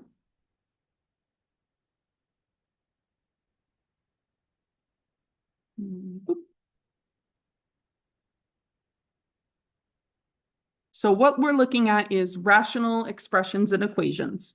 So rational means we have things that are being divided. And we're going to look at trying to multiply things that are being divided and divide things that are being divided. So we're going to see a whole lot of fraction math. And then we're also going to look at trying to add and subtract them. And then eventually we'll look at solving rational equations, which can get a little weird. It's probably one of the more algebraic intensive just because it gets long. But it is like algebra skills you've been using since you've been learning algebra. So it's familiar, just long. And then we're also eventually going to look at doing rough sketches of these, which can get really kind of weird. But it has a lot of similarities to everything we just talked about. Like it has multiplicity and behavior around multiplicity that's very similar. We just do slightly different things with those like factors. All right, so this one is, can we reduce these fractions?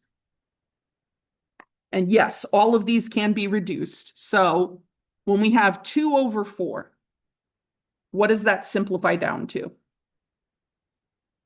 Yep, 1 over 2. And the good thing is a lot of your calculators, if you type in 2 over 4, enter, it'll spit back out 1 over 2.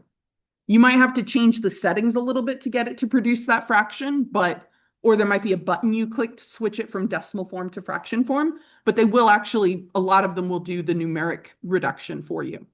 So what about 4 and 10? What can we divide that, reduce that by? Or what'll be the end result?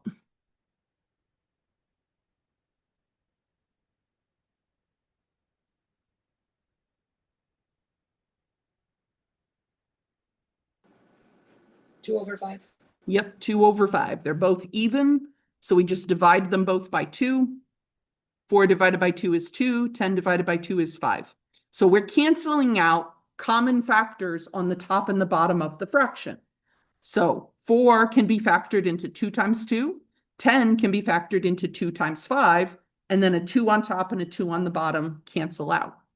So our 8 over 12, these are both even. So 8 divided by 2 is 4. And then on the bottom, 12 divided by 2 is 6. But now we look at the 4 and the 6 and it's like, wait, those are still even. So we just reduce them again. So 4 divided by 2 is 2. 6 divided by 2 is 3. So it turns out this one is actually 2/3. I could have, instead of dividing by 2, I actually could have divided them by the larger common factor, 4, and gotten right to 2/3.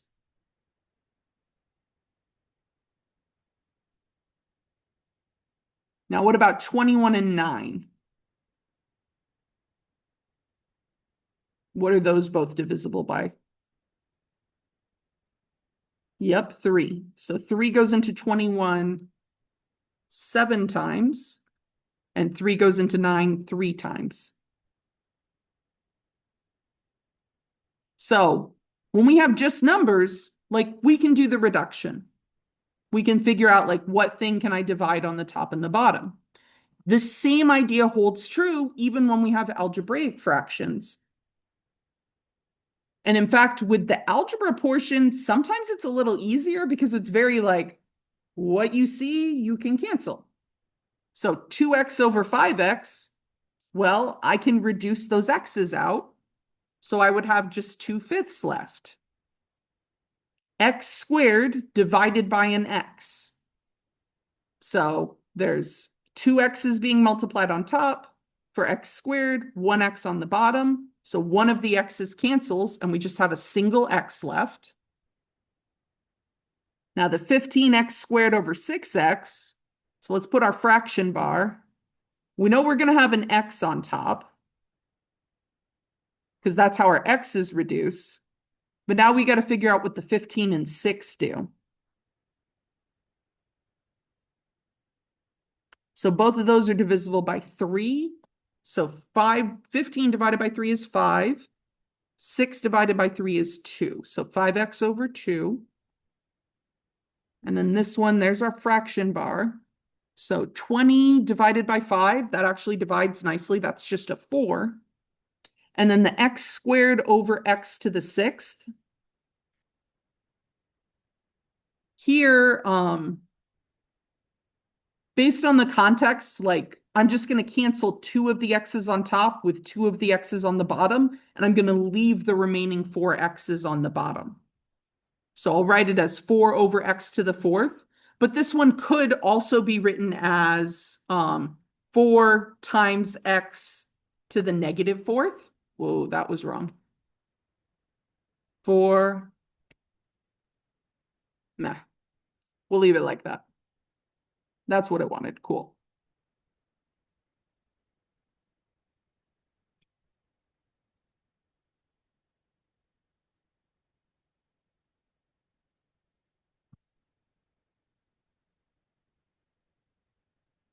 So doing the reduction between these, we found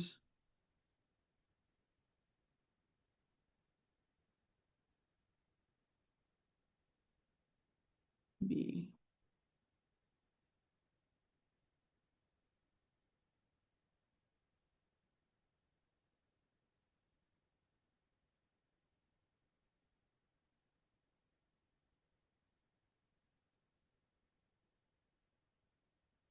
So when we did the 8/12ths, like I actually did it by dividing by 2 and then dividing by 2 again. And when we looked at the 15x squared over 6x, like we kind of split it into 2 different pieces, the number piece and the x pieces. So like technically the greatest common factor of both of these is 3x, and we divide the top and the bottom by 3x. But you don't have to identify that common thing and do it all at once. You can do it in pieces.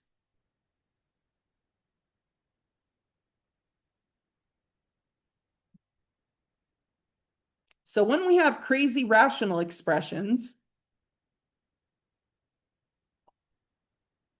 we can cancel common factors. So they have this wacky expression, 2x squared minus 8x all over x squared minus 4. The top, 2x squared minus 8x, has a common factor of 2x. So we get 2x times x minus 4. Then the bottom can also be factored on its own. That's a difference of squares, and those show up a lot in these. So that is x minus 2 times x plus 2. So we now have in here this factored result. Now, on the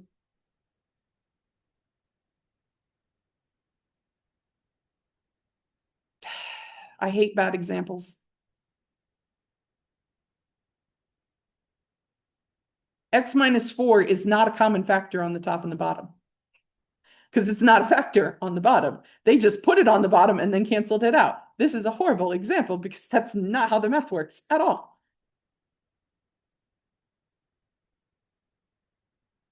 The other example is horrible too. Ah! Make a note. Tell Matthew.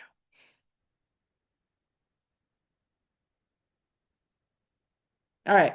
This one has a common factor. I guess I'm not supposed to look at those infographics too closely. So this one, after the factoring is done, they've determined that the factors are 3 times x plus 3 times 2x minus 1, and then the denominator is x plus 2 times x plus 3. So the x plus 3 on top and the x plus 3 on the bottom, Notice the outermost operation here is multiplication. I can only cancel things when the outermost operation is multiplication. Like when I was looking at the 8/12, that is 4 times 2 over 4 times 3. I can cancel the 4s because it's multiplication and division as the outermost operations. So I'm not canceling x for x and 3 for 3. When I do this cancellation, I'm canceling the entire x plus 3 with the entire x plus 3. And then we're just going to type our results. So I put the fraction bar. The top of the fraction has the 3 and then the 2x minus 1 in parentheses next to it. And we're going to leave it in the parentheses. And then the bottom now just has x plus 2. And as long as we type it with all the parentheses, that's how it was expecting the answer. So that's what it's happy with. Technically, on the bottom of the fraction, since x plus 2 is now the only thing on the bottom, we don't have to put those parentheses, but it's not wrong to put them. And if you have to do more with the problem, leaving it in parentheses is probably the better bet. Just so you remember to think of it as a thing on the bottom instead of two separate terms.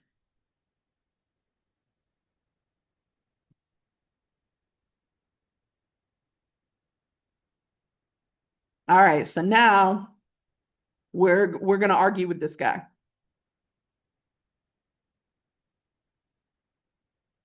So first step is to factor out the greatest common factor on the top and the bottom. So on the top, 2x cubed plus 14x squared. So what can I pull out of the 2 and the 14?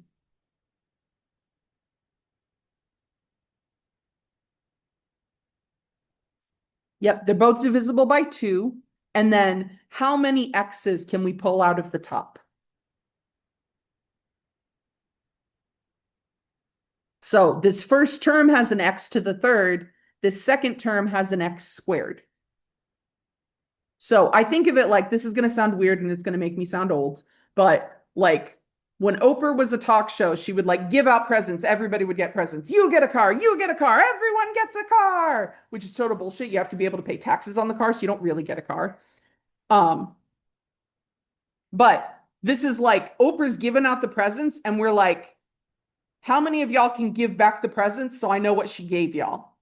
So this first guy's got x to the third. The second one only has x squared. So everybody has 2 x's that they could give back. So that's our common factor on the top for the x's, is we can actually pull out 2 of them. And then our result from pulling out the 2x squared. So I've pulled out the 2, so I can put like a 1 as a placeholder here. And then I've pulled out 2 of the x's, so I'm going to have a single x as a placeholder. So 1 times x is just x. We don't have to write the 1 there, but if we had factored everything out, like that person, they didn't come in with anything, we'd have a 1 as a placeholder after the factoring. Now, when the 14x squared, like they've donated a 2, but this is donating through multiplication division. So when I divide 14 by 2, I get 7 left. And then x squared divided by x squared, yep, all the x squareds are out there. So my top is going to be a 2x squared times x plus 7. Then on the bottom, 3 and 21, well, everybody can donate a 3 there. And then x squared and just an x, there's only an x that we can pull from there.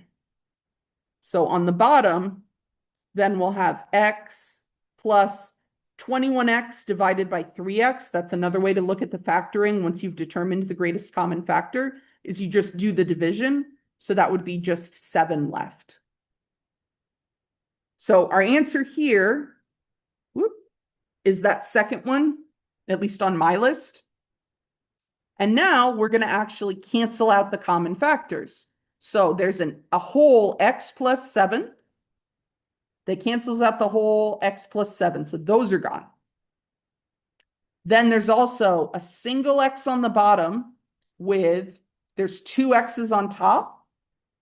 So we're going to have just a single x left on the bottom. So I do that by like canceling out the 2, and then sometimes I'll write the 1 in to remind myself this is x to the first.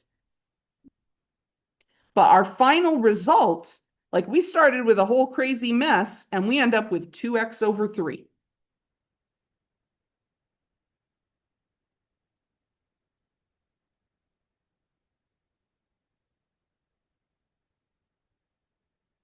So whenever you're looking at a multiplication or division setup, and it'll be a whole bunch of quadratics, you're going to factor everything first and then cancel like terms that show up.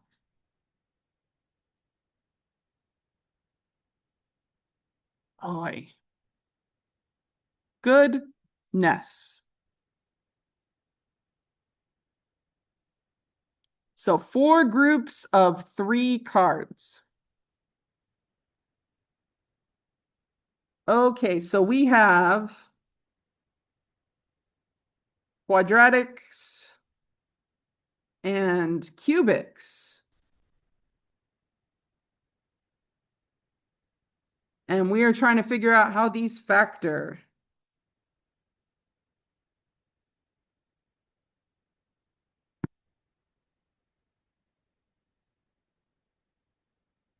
All right, so that x squared minus 49. So I have x squared plus 10x plus 21 on top, x squared minus 49 on the bottom. X squared minus 49 are comfy differences squares, x minus 7x plus 7. So these two guys go together. Then if I cancel the x plus 7s, I'll have x plus 3 over x minus 7 left. There we go. That's our like train of thought. So that's why these are 3 of a kinds. So let's check our next vertical stack. So 2x squared plus 9x plus 4. 2x plus 1 could be a factor. X plus 4, that could be the other factor. And then 8x plus 1x, that's 9x. All right, so that's our factoring there. And then we look now at the common factors, x plus 4 and x plus 4. Those are going to cancel out, so we're left with the 2x plus 1 over x plus 3. So there's that triple.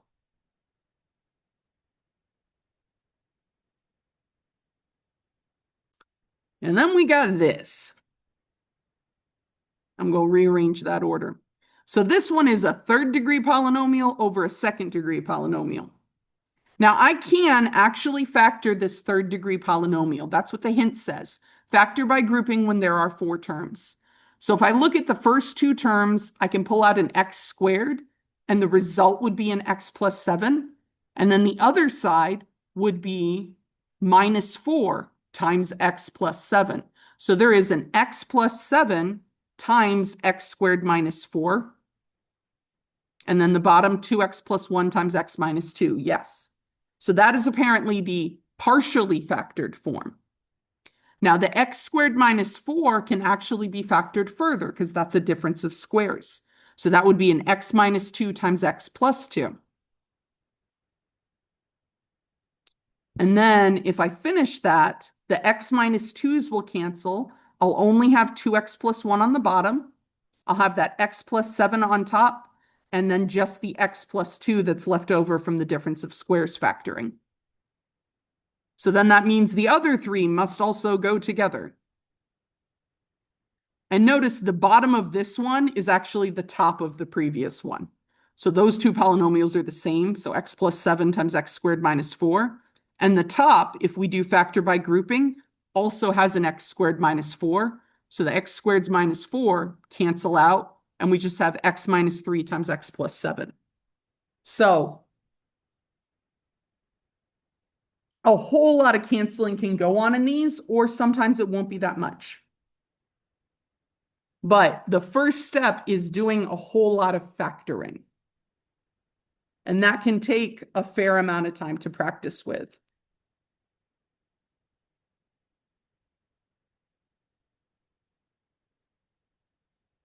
So if we look in the packet, it also has a couple of questions.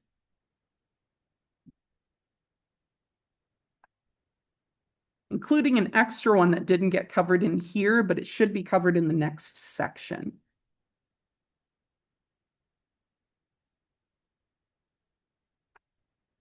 So which way would y'all like to finish today? Do you want me to go to the next amplify section so we'll have more time tomorrow to answer questions about the practice assessment? Or do you want me to do questions from the practice assessment or the packet now to finish out today, and then we'll do the other two amplify tomorrow? Like, which one sounds better, to get through amplify faster and then just have a bunch of time for questions tomorrow, or to do some questions today? More time for questions tomorrow? Fair. Like, it's basically a, like, did y'all have questions you wanted right now, or do you want to save them for tomorrow? And that's totally fair. Like, we should actually be able to get through the second to last amplify. It's also only 12 slides.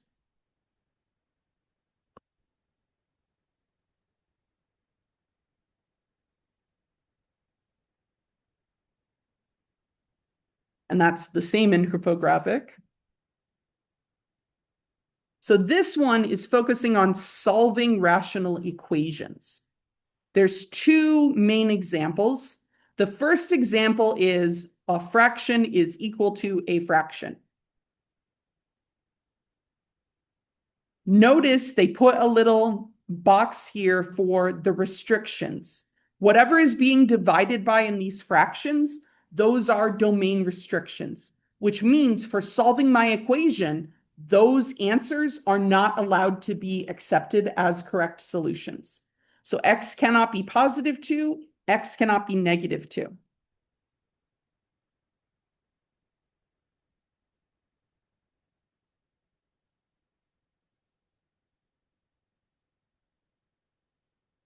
So then the step we do to clear the fractions in an equation, as long as I do the same thing to both sides, I can do whatever I want.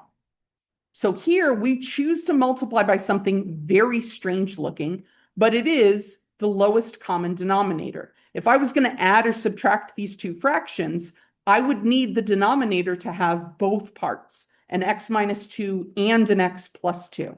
So that's what I choose to multiply both sides of the equation by. When I multiply, I get some cancellation. So on the left, I'll have x plus 1 times x plus 2, because the x minus 2 is canceled. And then on the right, the x plus 2s will cancel. So I'll just have the 3 on top times the x minus 2. Then we finish the math out, and we actually end up with x squared minus 4, which factors and gives us the solutions 2 and negative 2. But wait, 2 and negative 2 were the exact numbers I said we weren't allowed to use. So when we plug in those numbers to check the equation, like if we didn't note the restrictions, when we plug in 2, we end up with 3 divided by 0. Can't have that. That's bad math. If I plug in the negative 2, I end up with 3 divided by 0. Can't have that. So neither of those numbers works in the check. So this means the original equation has no solution at all. There isn't a single x value that makes that equation true. And when you're looking at rational equations, that's actually more common than you think. But in math classrooms, if we ask you to solve an equation, usually there's a solution. So it always feels weird when you're at the end, you're like, nothing worked, no solution, huh? But that can happen. We do a similar kind of thing with the other one, but it gets weirder.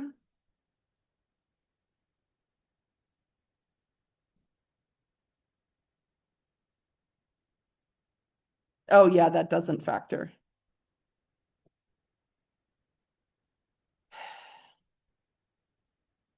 It looks like it factors, but it doesn't. So they use the quadratic formula to get the solutions. And since the quadratic formula is not either of the restricted answers, we can just say, yep, those are the actual solutions. But if we plug them in, we see we don't get divide by 0. we get something really disgusting looking. We're not actually asking you to do the calculation and show it's true. It's just a simple check to make sure that you're not getting divide by 0.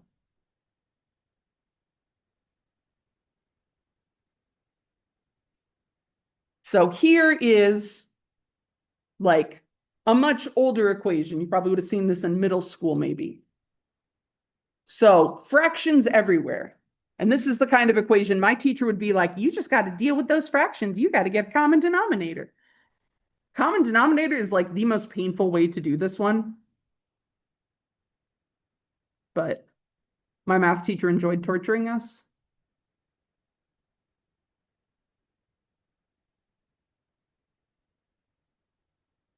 So we're going to use a common denominator, but we're going to be smart about it.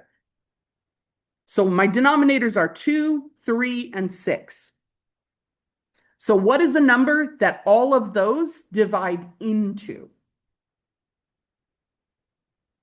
Not a number that divides into them, but a number that could be that size or bigger that all of those go into nicely.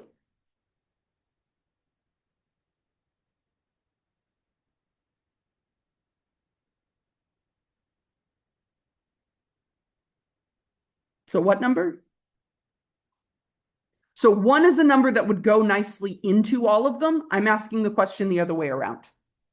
So what's a number, like a bigger number that 2 can go, divides into, 3 divides into, and 6 divides into? 12? Yep, 12 would work. Now, is there a smaller number that would also work? Like one of those numbers. Do the other two? Yeah. So 12 works, 6 could work. I'm going to go ahead with the 12 because it doesn't actually hurt to use a bigger one. It just means we're going to have an extra divide by 2 to deal with. So I am taking both entire sides of this equation and I'm multiplying by 12. On the right side, 1/6 times 12, 1/6 of 12 is 2. So boom, no fraction on the right side. On the left side, this 12 has to get distributed because it's times the whole thing and there's addition there.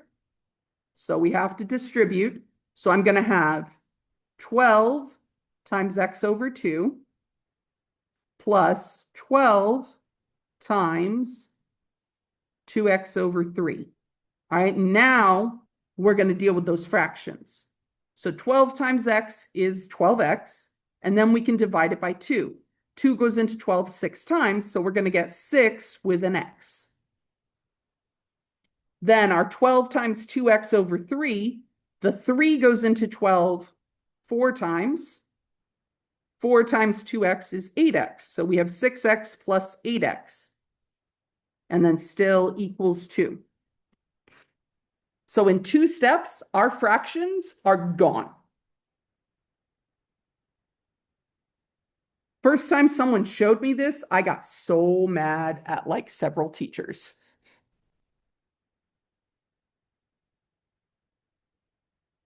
Because it wasn't just like I was in college, I was like way later in college. So it was like, I can't count how many teachers didn't show me this. Oh my God.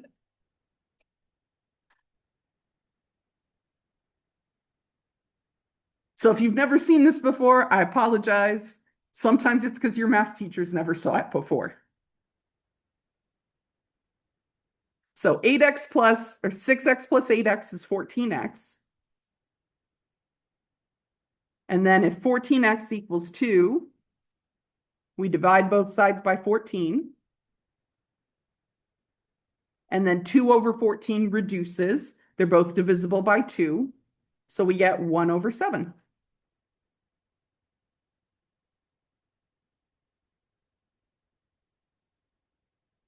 So over here, it's asking, are there excluded values? And here, there are no excluded values. We used 12 as a common denominator. It's technically not the least common denominator, but it does still work.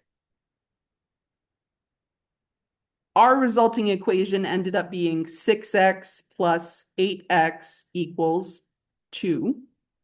And then our final solution is x equals 1/7.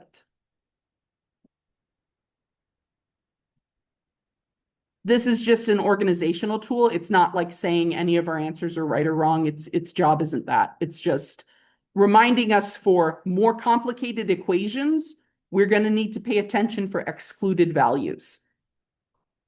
Those domain restrictions are always first and foremost present.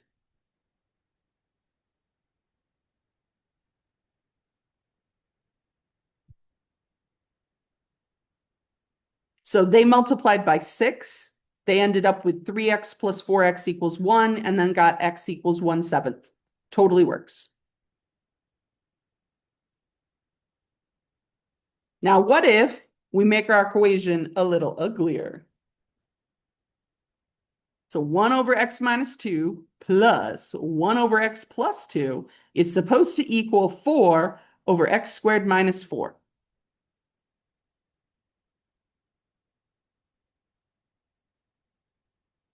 So we want to figure out what our lowest common denominator is. So when we're dealing with algebra denominators, we do want to get that lowest common denominator, because if we multiply by extra, it's going to make our equation more complicated than we really want to deal with.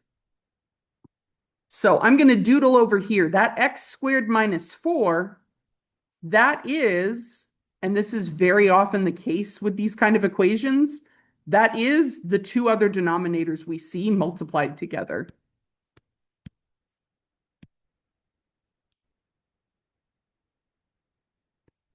X squared minus 4 is the same as x minus 2 times x plus 2. So our common denominator, our lowest common denominator, is that denominator on the right, x minus 2 times x plus 2. So that is the thing we're going to multiply by, which multiplying by that is going to look crazy with my big handwriting.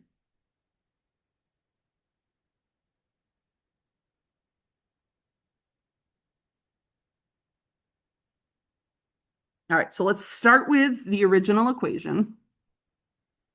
1 over x minus 2 plus 1 over x plus 2. And let me put them in parentheses. Yep. Equals 4 over, I'm going to write the factored parts, x minus 2 times x plus 2.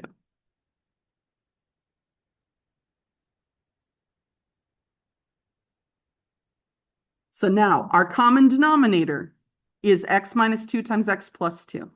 That's what I'm going to multiply by. So this whole left side by that, and this whole right side by that.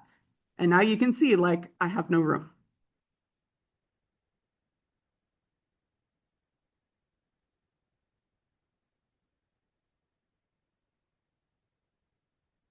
So on the right side, it all cancels out and we just have equals 4. On the left side, we're going to have to take those two things being multiplied and distribute it. So the first fraction and the second fraction are both going to get multiplied by that. So I'm going to have the x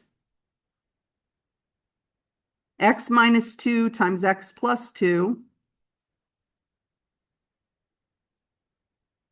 over the x minus 2, because it multiplies to the 1 on top. So we just have that on top over that original bottom. Plus, now we've got it again on top over that second original denominator, x plus 2.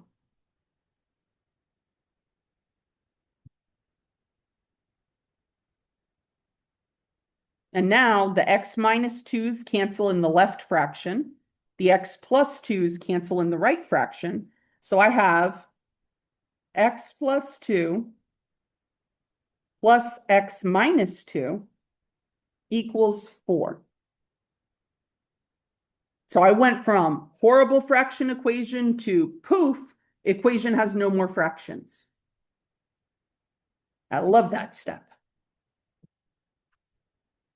The only catch here is, though, what we multiplied by had x's in it. We have the potential to be multiplying by 0. When you multiply some crazy equation by 0 on both sides, suddenly your equation is now 0 equals 0, which is a true statement.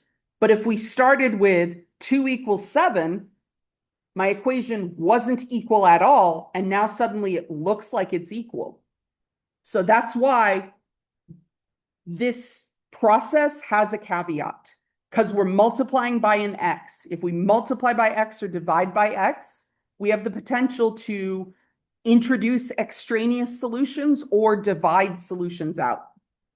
So if we finish this, the x plus x is 2x, and then the 2 minus 2 cancels, and then we divide by the 2. So we get x equals 2. And we're like, I did hard math, I did my denominator, I cleared the fractions, I got a solution, I did it. What's wrong with 2? If we put it into the original equation, it's going to give us a 0 on the bottom. So 2 is actually one of our excluded values. If I take each of my denominators and set them equal to 0, x minus 2 equals 0 gives us 2, and x plus 2 equals 0 gives us negative 2. So we're not allowed to use 2 and negative 2 as our final solutions. Our resulting equation was the x plus 2 plus x minus 2 equaled 4. But our final solution is none.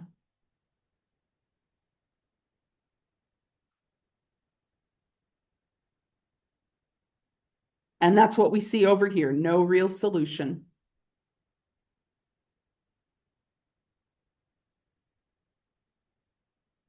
That always feels like a letdown to me because it's like, I did all that work and there's no answer. But this is to show you know what to do if you actually end up with an excluded value as a solution, you can't actually use it.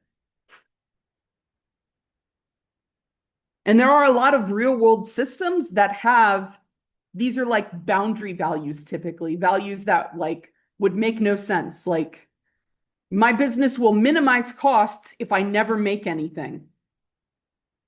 Yes, that is true. If you make 0 things, your costs will be very small. You will also have 0 profit because you have not made anything to sell. So it is a solution to the equation, but it's not a solution that makes viable sense. So we can actually get silly answers to equations. All right, so this one a little more complicated, but that x squared minus 8x plus 12 totally is x minus 6 times x minus 2. Like when we set up these equations as mathematicians, it's always like that. We're lazy. But our excluded values then, if x minus 6 equals 0, I can't have 6. And if x minus 2 equals 0, that would mean x equals 2. So 6 and 2 are not viable solutions here. Any other numbers could be solutions, but those guys are automatically off the list. Now our LCD is going to be that x minus 6 times x minus 2.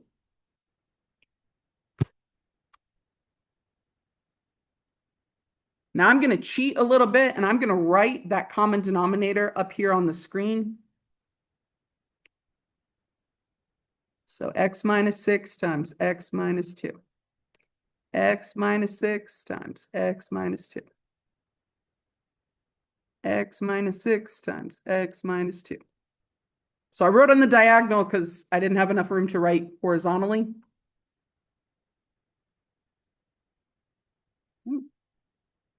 So the x squared minus 8x plus 12, that is x minus 2 times x minus 6, or x minus 6 times x minus 2, whichever.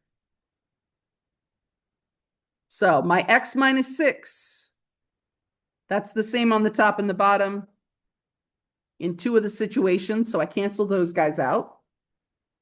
The x minus 2 is on the top and the bottom in 2 of those situations, so I cancel those out. So now over here, I'm going to write that result. So I will end up with 2 times x minus 2 plus x times x minus 6 equals 8.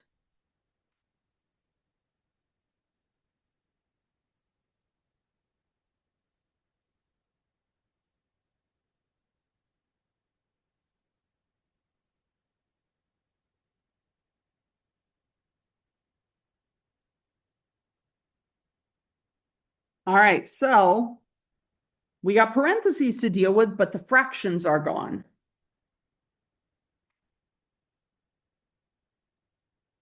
So I'm going to distribute through. So we'll have 2x minus 4 plus x squared minus 6x.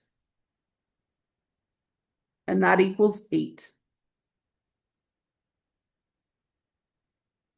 So some like terms, I've got an x squared. 2x minus 6x will be minus 4x. And then minus 4 equals 8. So this is a quadratic. To solve a quadratic, I need it to be equal to 0. So I'm going to move the 8 and complicate this left side more. So that way the right side is the 0 I need. So I have x squared minus 4x and then minus 12. Now 12 is a highly divisible number. It's got a lot of factors. But when we're solving these equations, usually they factor. So that's why my first gut instinct is like drop the parentheses down, write the factors. So 12. So 3 times 4. One of them would have to be negative and one of them's positive. So like 4 minus 3 would be 1. 3 minus 4 would be negative 1. So those are too close together. So I'd go to 2 and 6 next. 2 minus 6 is negative 4. So positive 2 and negative 6. Well, one of those is familiar. Now that I have a product equal to 0, I can split the product. X plus 2 is 0, or x minus 6 is 0. That gives us x equals negative 2, and this gives us x equals 6.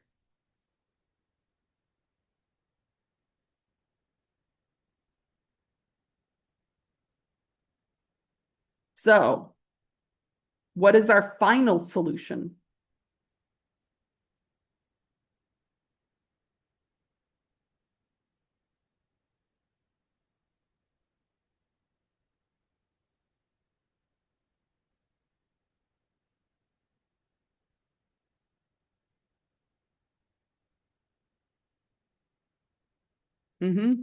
Why? What's wrong with the 6? If we put that 6 back in the equation, we'll have 2 over 6 minus 6. That'd be 2 over 0. So x equals 6 is not allowed as a solution. So our only solution is negative 2. That is how solving a rational equation like this typically works out. You get a quadratic, you work out the quadratic. One of the solutions ends up being one of the excluded values. The other one is okay.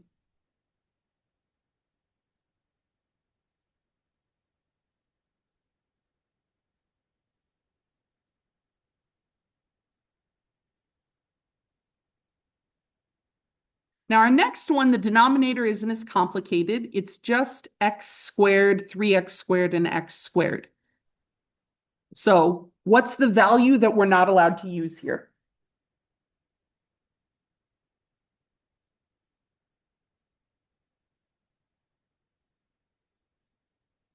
Like what number can I not put in for x because it's going to give me undefined stuff?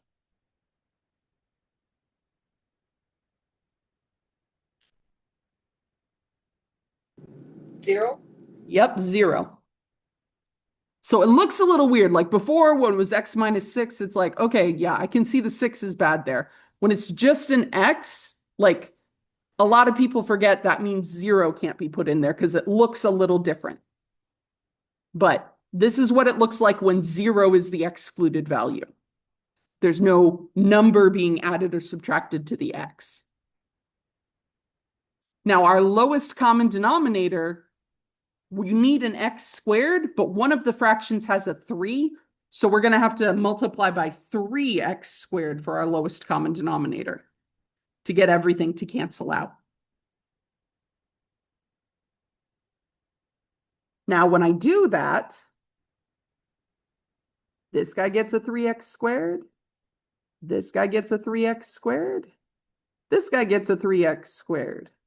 Remember, we're multiplying, though. Even that one looks like an exponent. This is multiplying. So my x squareds cancel. So I just have 3 times 3 is 9. My all 3x squareds cancel there. And then just the x squareds cancel. So I have 2 times 3 is 6. So we have 9 equals x minus 4. And then plus 2 times 3 is 6. Now, I put the x minus 4 in parentheses because it was coming from an algebra fraction. And if there was anything left over from the canceling, that thing left over would have to distribute through to the x minus 4. So anytime you have a fraction with addition or subtraction in the top and the bottom, there's always implied parentheses around it. Now here, there wasn't anything left over, so there's nothing we need to multiply to this x minus 4, but better to know that those parentheses were there and we didn't need them than not remember to put them, and then it changes our final answer. So our resulting equation, 9 equals x minus 4 plus 6. We can just type it without the parentheses. So 9 equals negative 4 plus 6 is positive 2. And then we'll just minus our 2. And we get 7. And we double check. We weren't allowed 0. 7 is not 0, so 7 is our solution.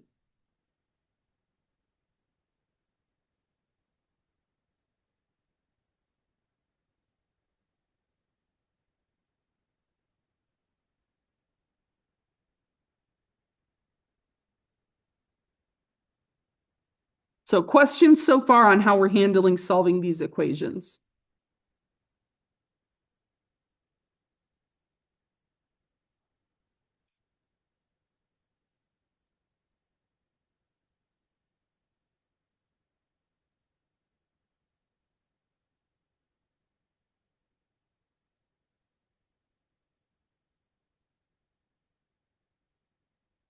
Oh, clear that doodle.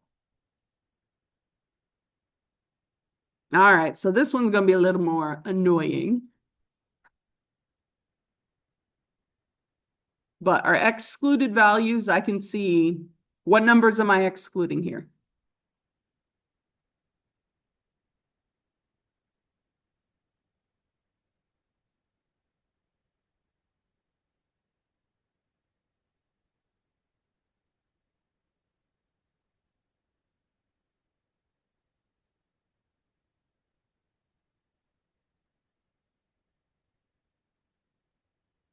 So what number would make a denominator 0 in this original equation?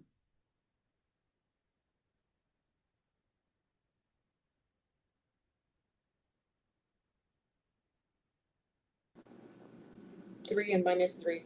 Yep. So 3 and negative 3. If I take x minus 3 and equal it to 0, I'd add the 3. That gives me the x equals 3. The same thing with x plus 3. If I set that equal to 0, I'd get x equals negative 3. So 3 and negative 3 are the numbers that would make the bottom 0.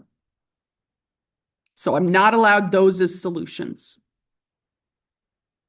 Anything else is fine, though. Now, what is our LCD, our lowest common denominator? What am I going to multiply this equation by?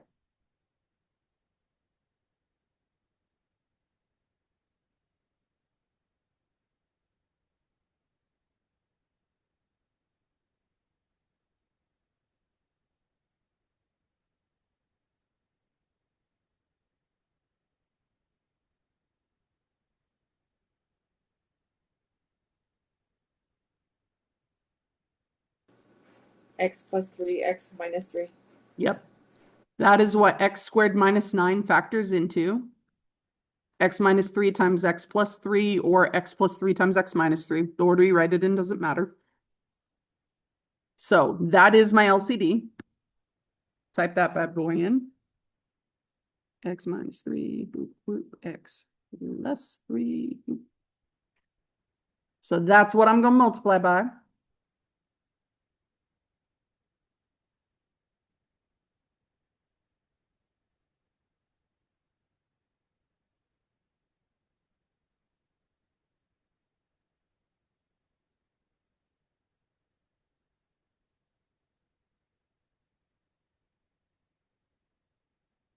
And now we're going to cancel. So this first fraction, x minus 3 cancels x minus 3. And then at my end, my x minus 3 cancels my x minus 3. And then my x plus 3 would cancel out. So now my final result, I have x plus 3 times x plus x times x minus 3 equals everything on the bottom canceled, so it's just a 2.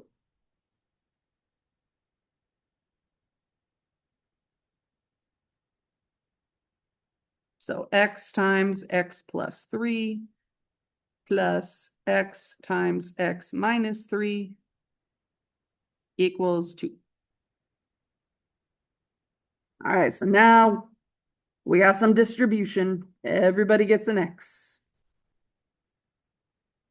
So x squared plus 3x plus x squared minus 3x still equals 2.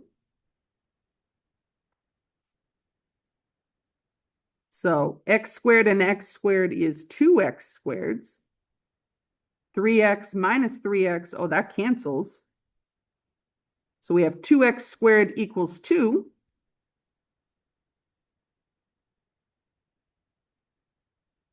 And then I divide by 2. I have x squared equals 1. Now, what would I do to this to get x by itself? What would I do to get rid of the square? The square root. Yep, square root. Now, when we, like right now, there's no square root in the equation. So we're choosing to apply a square root. So when we're choosing to write this in here, we have no way right now to know, well, did we want the positive square root or the negative square root? I don't know. So we have to account for that by having both. So when we write in a square root, we have to remember the plus or minus. Now, it might be you've got an outside context to the problem that's like negative numbers make no sense here, so ignore any negative results. So we toss out the -1. But in a pure mathematical sense, maybe -1 makes sense. And for here, it does. Like 1 works in the equation and -1 works in the equation. And depending on what your x variable represents, both of those solutions could have meaning.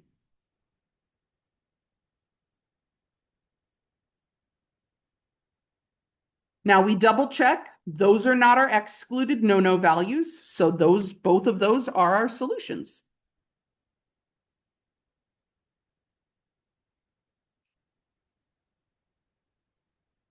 But this forgetting the plus or minus on square roots like bites people in the butt all the time in math.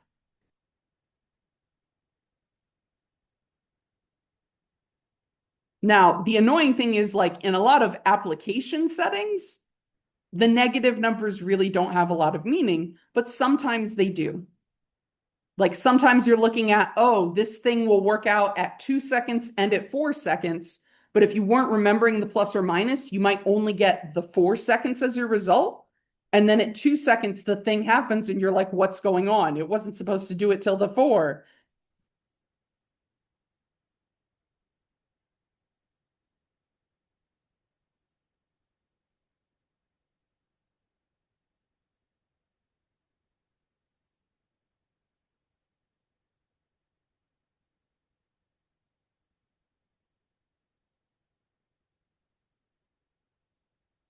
All right, let's see what we got at the end here. An ugly equation. Oh, and then all the answers.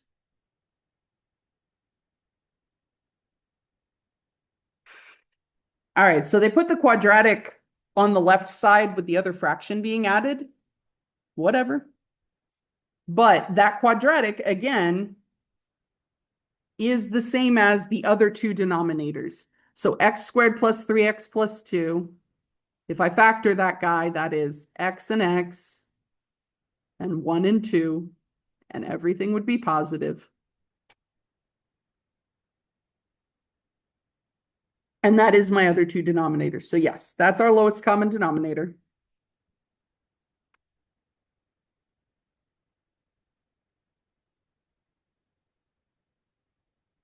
So what does that mean our excluded values are? What are we not allowed to have as a final solution?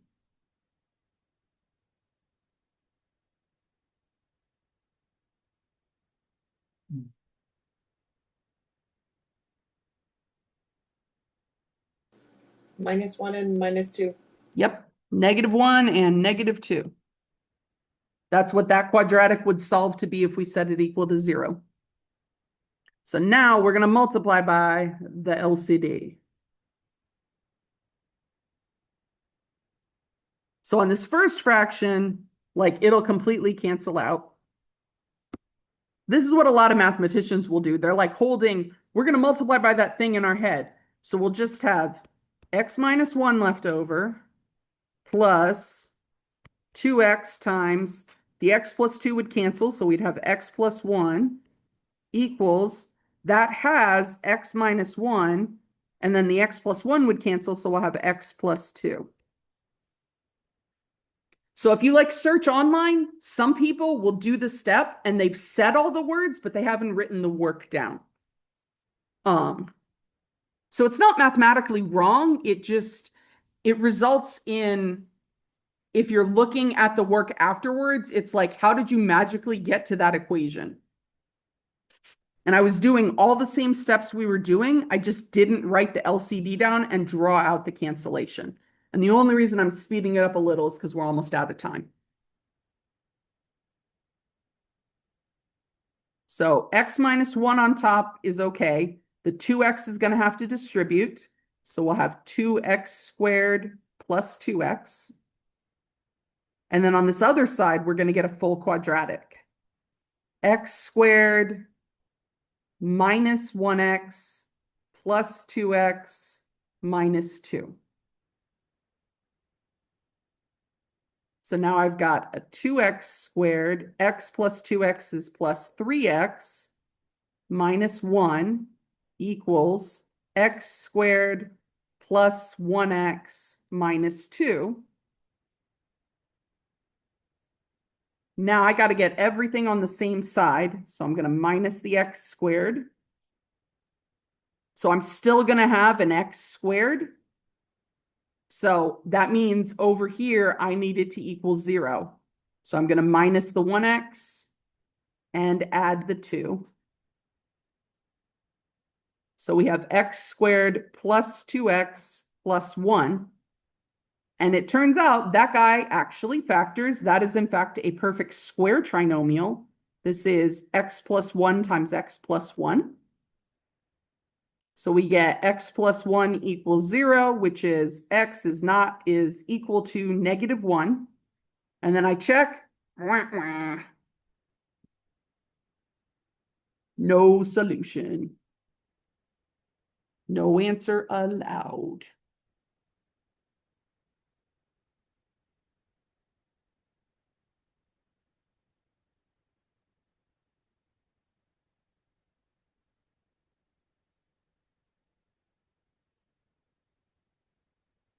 Now this one, if you forget some of these parentheses into that first step, it's really easy to get this wrong. If you don't write the parenthesis for the 2x times x plus 1, you might just do 2x times x, and then you just have plus 1 instead of plus 2x. If you didn't write the parentheses on the right, you may not have had the full quadratic. And then the equation you try to solve it'll be something really ugly. It won't factor nicely usually. It all goes off the rails. So practice safe math. Use the parentheses.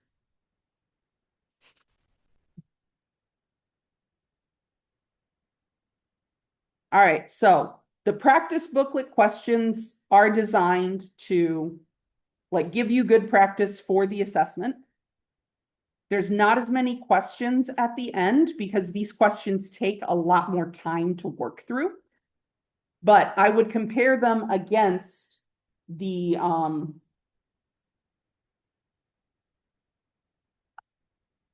that's what was wrong. I was looking at the practice assessment instead of looking at the actual packet earlier, sorry.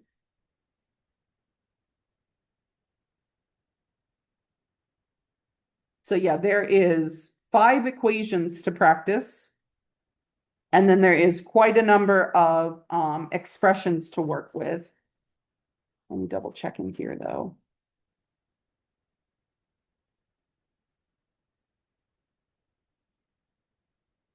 Yeah. So there is one question type that we didn't get to today that is in the homework and is in the practice assessment. And that was adding expressions with unlike rational denominators. So it's page 58, practice question 3, B. But it is also 1201. So let me just doodle it on the screen real quick.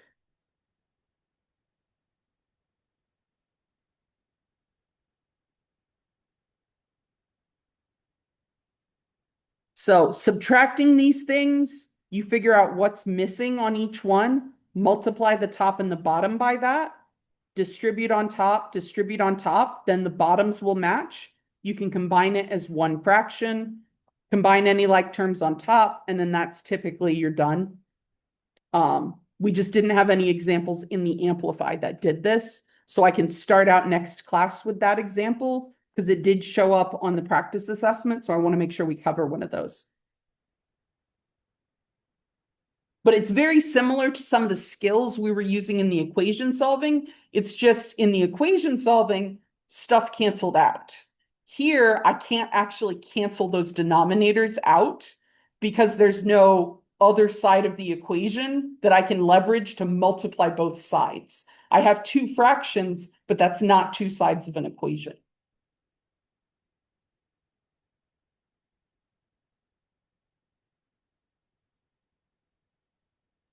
So we've just got this one question and then the last amplify activity. The last amplify activity is a little hefty because graphing rational functions is crazy. Those excluded values are going to turn into vertical asymptotes. And we're going to have to figure out where the asymptotes are and then how the graph behaves next to the asymptotes. Now, the kind of good news is that's only one question on the practice assessment, but it's one question with a whole lot of parts. Yeah, that question has 7 parts.